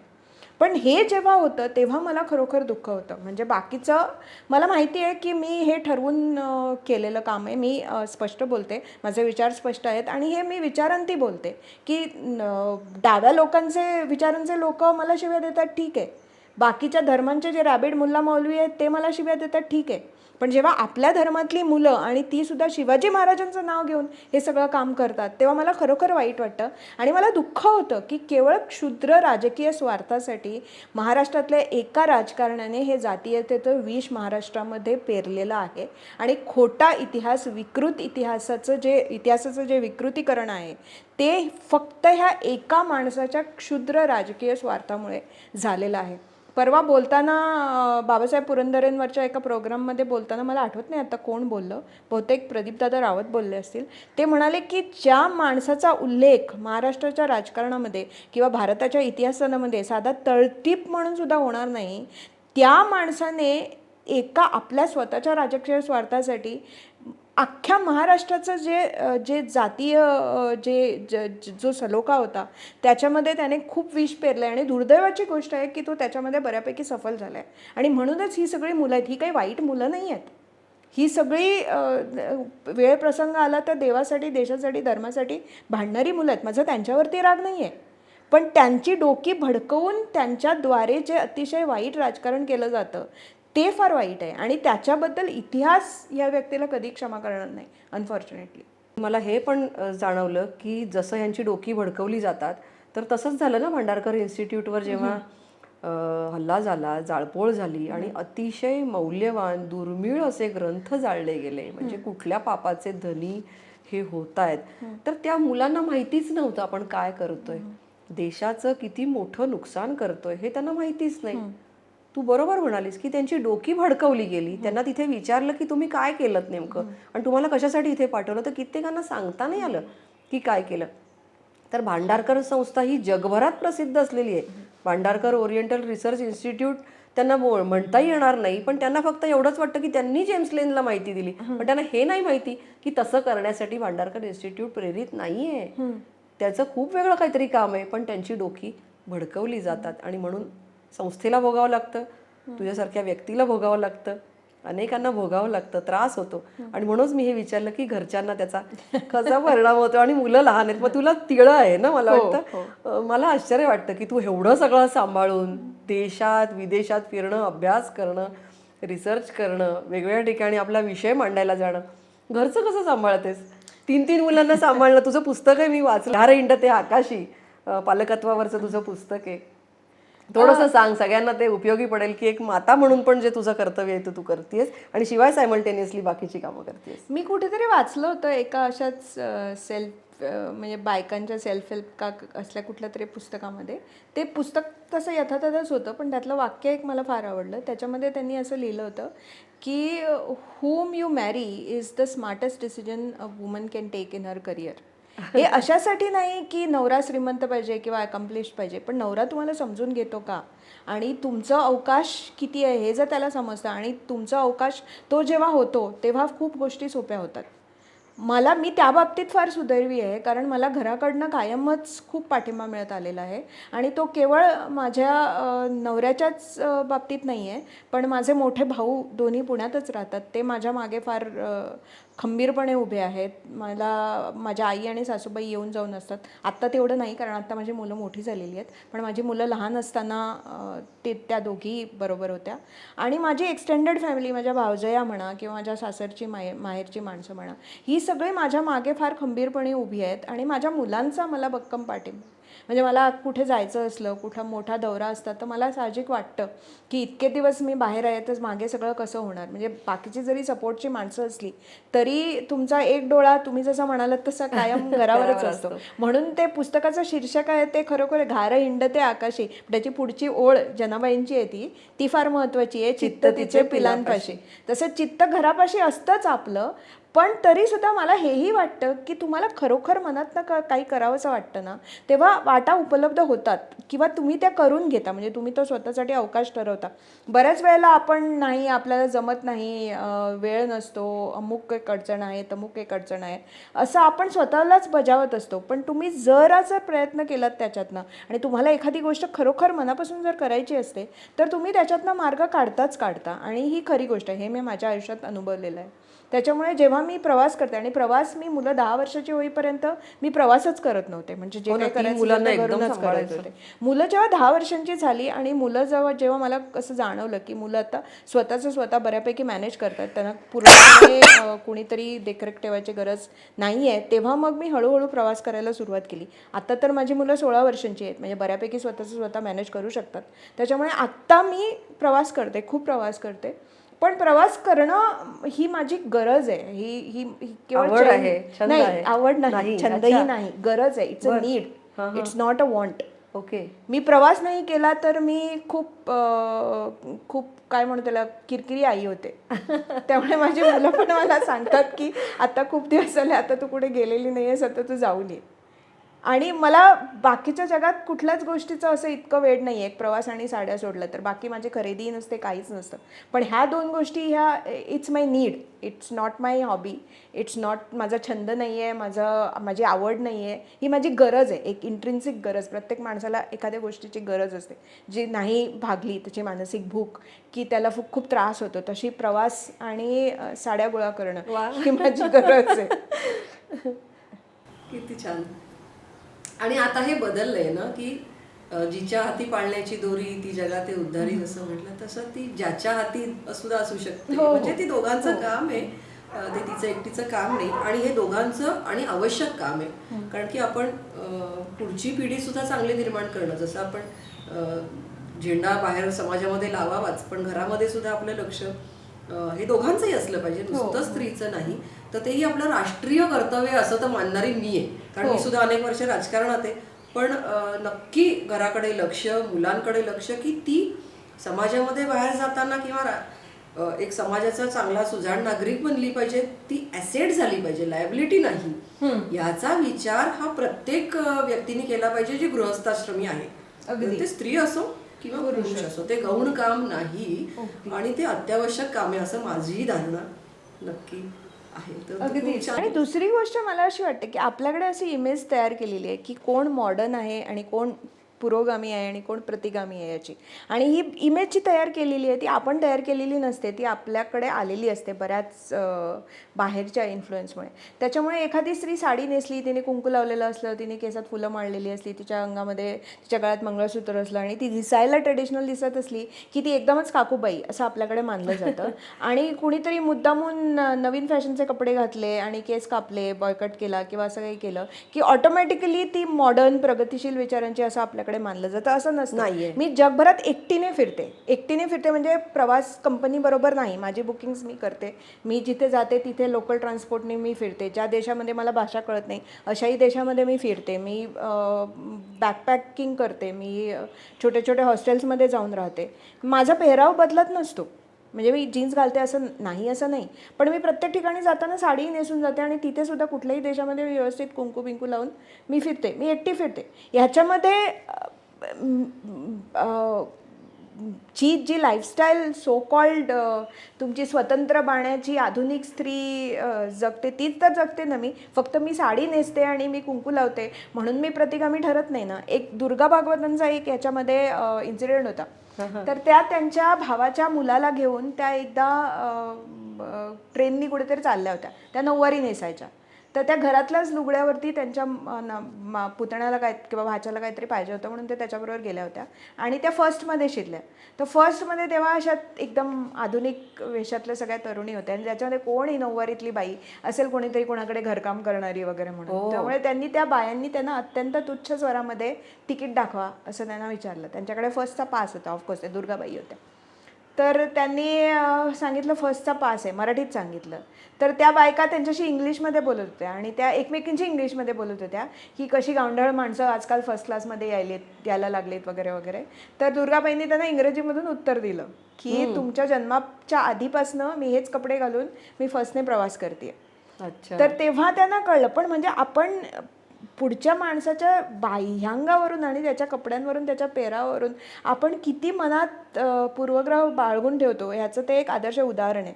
तशीच मला एक संतोष यादव नावाच्या त्या गिर्यारोहक आहेत बघा, त्यांनी खूप वेळेला खूप मोठमोठ्या कॅम्पेनिंग केल्यात, माउंटेनिअरिंग कॅम्पेन्स केल्यात आणि एव्हरेस्टवरती पण ते चढलेले आहेत ऑक्सिजन न घेता. त्या मला एकदा बिहार भवनमध्ये भेटल्या होत्या दिल्लीला. मला कुणीतरी सांगितलं की ह्या संतोष यादव आहेत. त्यांना बघितलं की माझाच विश्वास बसेना. ही काही वर्षांपूर्वीची गोष्ट आहे. त्यांनी एकदम इथपर्यंतचा कोपरापर्यंतच्या बायांचा ब्लाऊज घातला होता, डोक्यावरून पदर घेतला होता, डोक्यात म्हणजे भांगात सिंदूर होता. म्हणजे थोडक्यात बिहारमधल्या एका छोट्या गावातली स्त्री कशी असते पारंपरिक पेहरावातली, तशा त्या दिसत होत्या. पण त्यांच्या विचारामध्ये इतकी कमालीची स्पष्टता होती आणि ऑब्व्हियसली त्या बाईने आयुष्यभर आयुष्य हे स्वतःच्या टर्म्सवरतीच जगलेलं होतं आणि हा त्यांचा चॉईस होता. म्हणजे त्या गिर्यारोहणाला जाताना हे कपडे घालून जात नाहीत, पण त्यांना हे कपडे घालून जायला आवडतं, म्हणजे घरी असताना. हा त्यांचा प्रश्न आहे ना, ते गिर्यारोहणाला जाताना शर्ट पॅन्टच घालून जातात कारण ते सुटसुटीत असतं. पण तुम्ही जर गिर्यारोहणाला गेलेल्या संतोष यादव ह्या फक्त मॉडर्न आणि ह्या साडी घातलेल्या संतोष यादव ह्या प्रतिगामी असं जर तुम्ही तुमच्या मनामध्ये ठरवलं तर मग कसं होणार? हे जे आहे ना बाह्यांगावरून लोकांना जज करण्याचं, ते मला वाटतं कुठेतरी आपण बदललं पाहिजे. आणि माणूस खरा आतून कसा असतो, त्याचे विचार कसे आहेत, त्याचे आचार कसे आहेत, ह्याच्यावरनं तो प्रतिगामी किंवा पुरोगामी हे खरं ठरायला पाहिजे. खूप छान.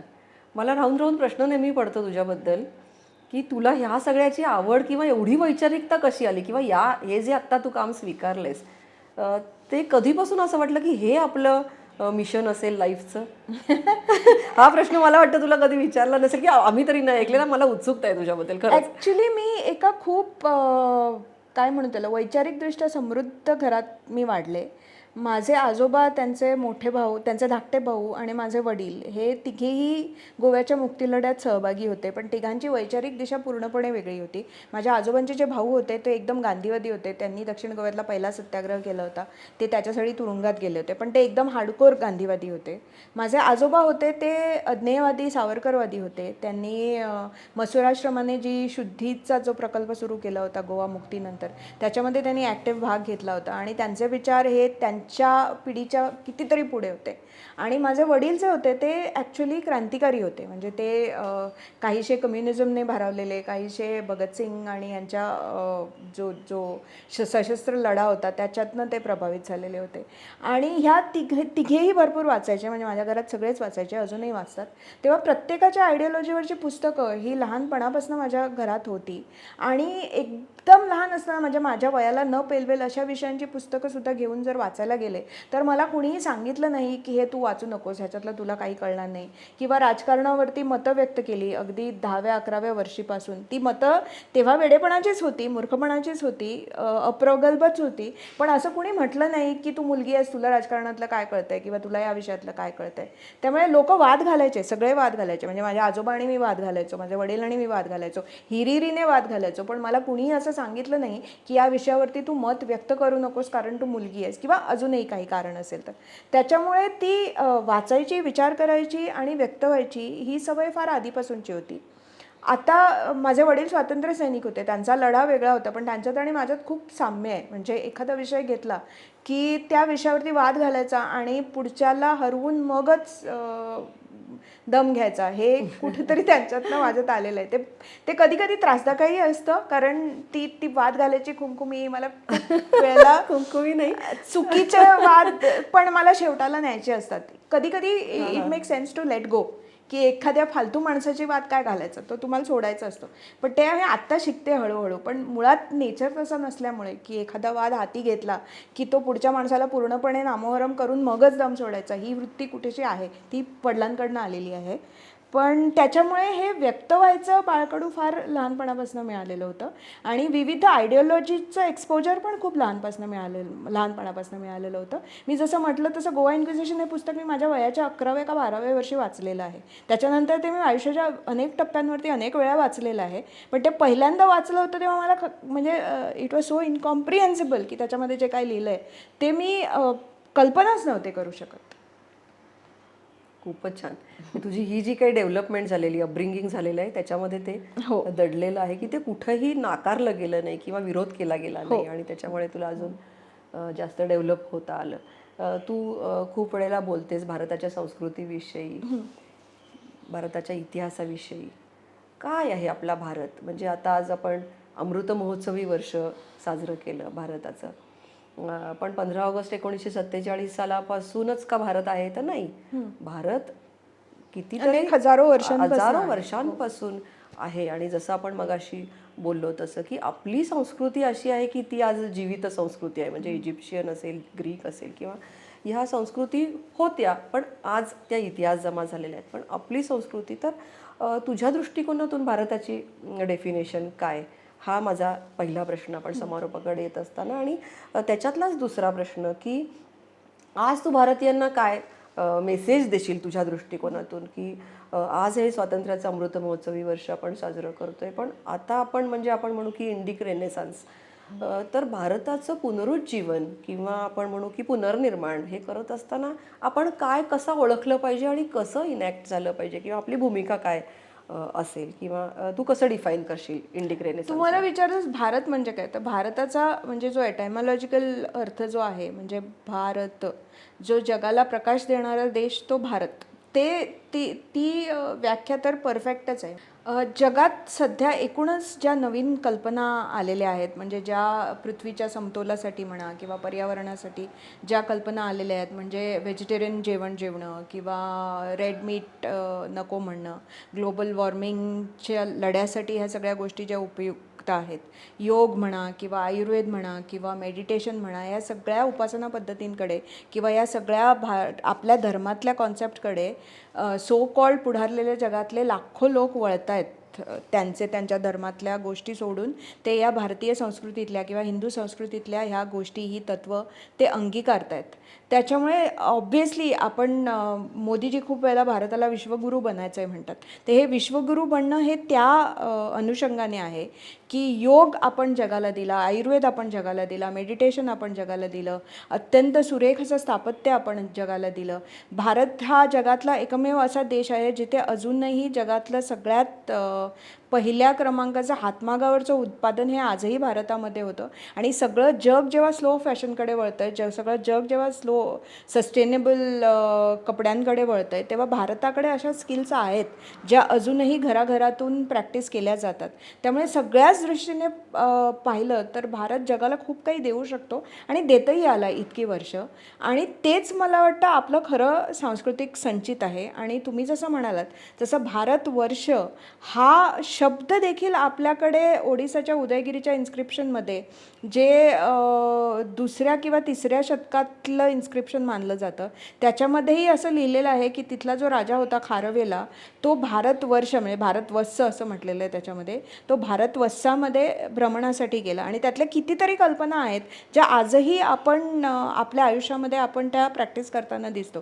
त्याच्यामुळे भारताचं तत्त्वज्ञान, भारताची संस्कृती ही तशी कालातीत आहे आणि हे कुठल्याही सुजाण माणसाला जरा विचार केला तर समजू शकतं. म्हणजे इवन तुमचं highest level of physics, quantum फिजिक्सचा जर तुम्ही अभ्यास केला आणि क्वांटम फिजिक्समध्ये सध्या जो रिसर्च चालतो तो रिसर्च तुम्ही जर बघितला तर तो खूपदा अद्वैत सिद्धांत आणि क्वांटम फिजिक्स याच्यामध्ये रिसर्चर्सना खूप साम्य दिसतात. म्हणजे आपल्या संस्कृतीमध्ये खूप गोष्टी अशा आहेत ज्या आपण न समजून घेता नाकारतो. त्याच्यापेक्षा ते समजून घेणं आणि त्याच्यासाठी आपण आपल्या रूट्सकडे जाणं हे फार महत्त्वाचं आहे. बेसिकली साधीशी गोष्ट आहे, कुठलंही झाड हे तेव्हाच उंच होतं जेव्हा त्याची मुळं खोल गेलेली असतात. ज्याची मुळं सुपरफिशियल असतात ते गवतच असतं, ते झाड नसतं. तुम्हाला वडाची झाडं, पिंपळाचं झाड व्हायचं असेल, दीर्घकाळ टिकून राहायचं असेल तर तुमची मुळं जितकी जमिनीच्या आतवरती जातील तितकीच तुमची उंची किंवा तुमचा घेर वाढत जाईल. आपलंही तसंच आहे. आपण आपल्या मुळांकडे गेलो, आपण आपली संस्कृती, आपली भाषा, आपलं तत्त्वज्ञान जर समजून घेतलं तर आपल्याला पुढच्या आयुष्यामध्ये पण त्याचा उपयोग होतो. खरं आहे. पण मग ही नवीन ऊर्जा घेऊन आपण आलं पाहिजे. हां, बरोबर ना, की आता या सगळ्या गोष्टी ज्या आहेत की आपल्या देशामधलं जे संचित आहे, जे ज्ञान आहे, जे नॉलेजचं सागर आहे आपला देश, म्हणजे असं नाही की फक्त अंधश्रद्धा आहेत, हे आहे. तर ह्या सगळ्या ज्या चुकीच्या गोष्टी आहेत तर त्या आपण बदलण्यासाठी पुढाकार घेतला पाहिजे. शाश्वत विकासाकडे आपण गेलं पाहिजे, पर्यावरणाचंही आपण भान ठेवलं पाहिजे. पण ओरिजिनली जे आपलं मुळात जे ज्ञान आहे, जो साठा आहे सगळा, तो घेऊन आपण पुढे जाण्यासाठी ऊर्जेने पुढे गेलं पाहिजे. आज आपल्या देशाकडे 2 देशांची युद्ध झालं तर आपल्याकडे आशेने पाहतात की आता हे येतील आणि मध्यस्थी करतील. कोणी कर्जबाजारी झालं की आपल्याकडे आशेने पाहतात, कोणाला लस हवी असली की आपल्याकडे आशेने पाहतात. तर त्यामुळे ह्या सगळ्या गोष्टीत आपण खरोखरच विश्वगुरू बनण्याच्या दिशेने वाटचाल करतो हे नक्कीच.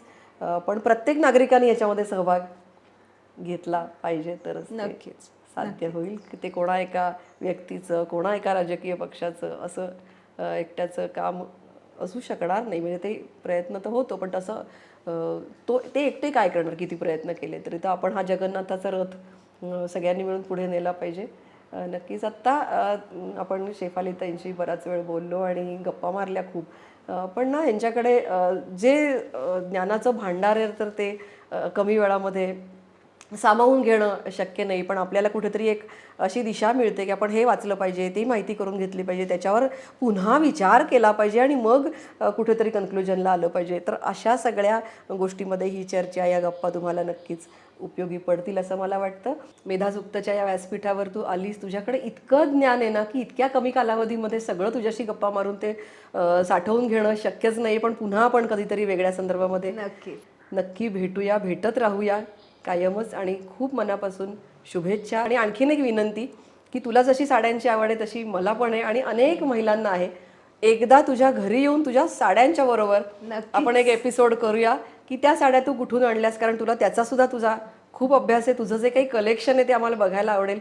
त्या साड्या ज्या कलाकारांनी बनवल्या, कारण त्या त्या स्थानिक कलाकारांच्या त्या स्वतः बनवलेल्या असतात, हातमागावरच्या काही असतात, काही अतिशय वैशिष्ट्यपूर्ण, आणि या सगळ्याचा तुझा अभ्यास आहे.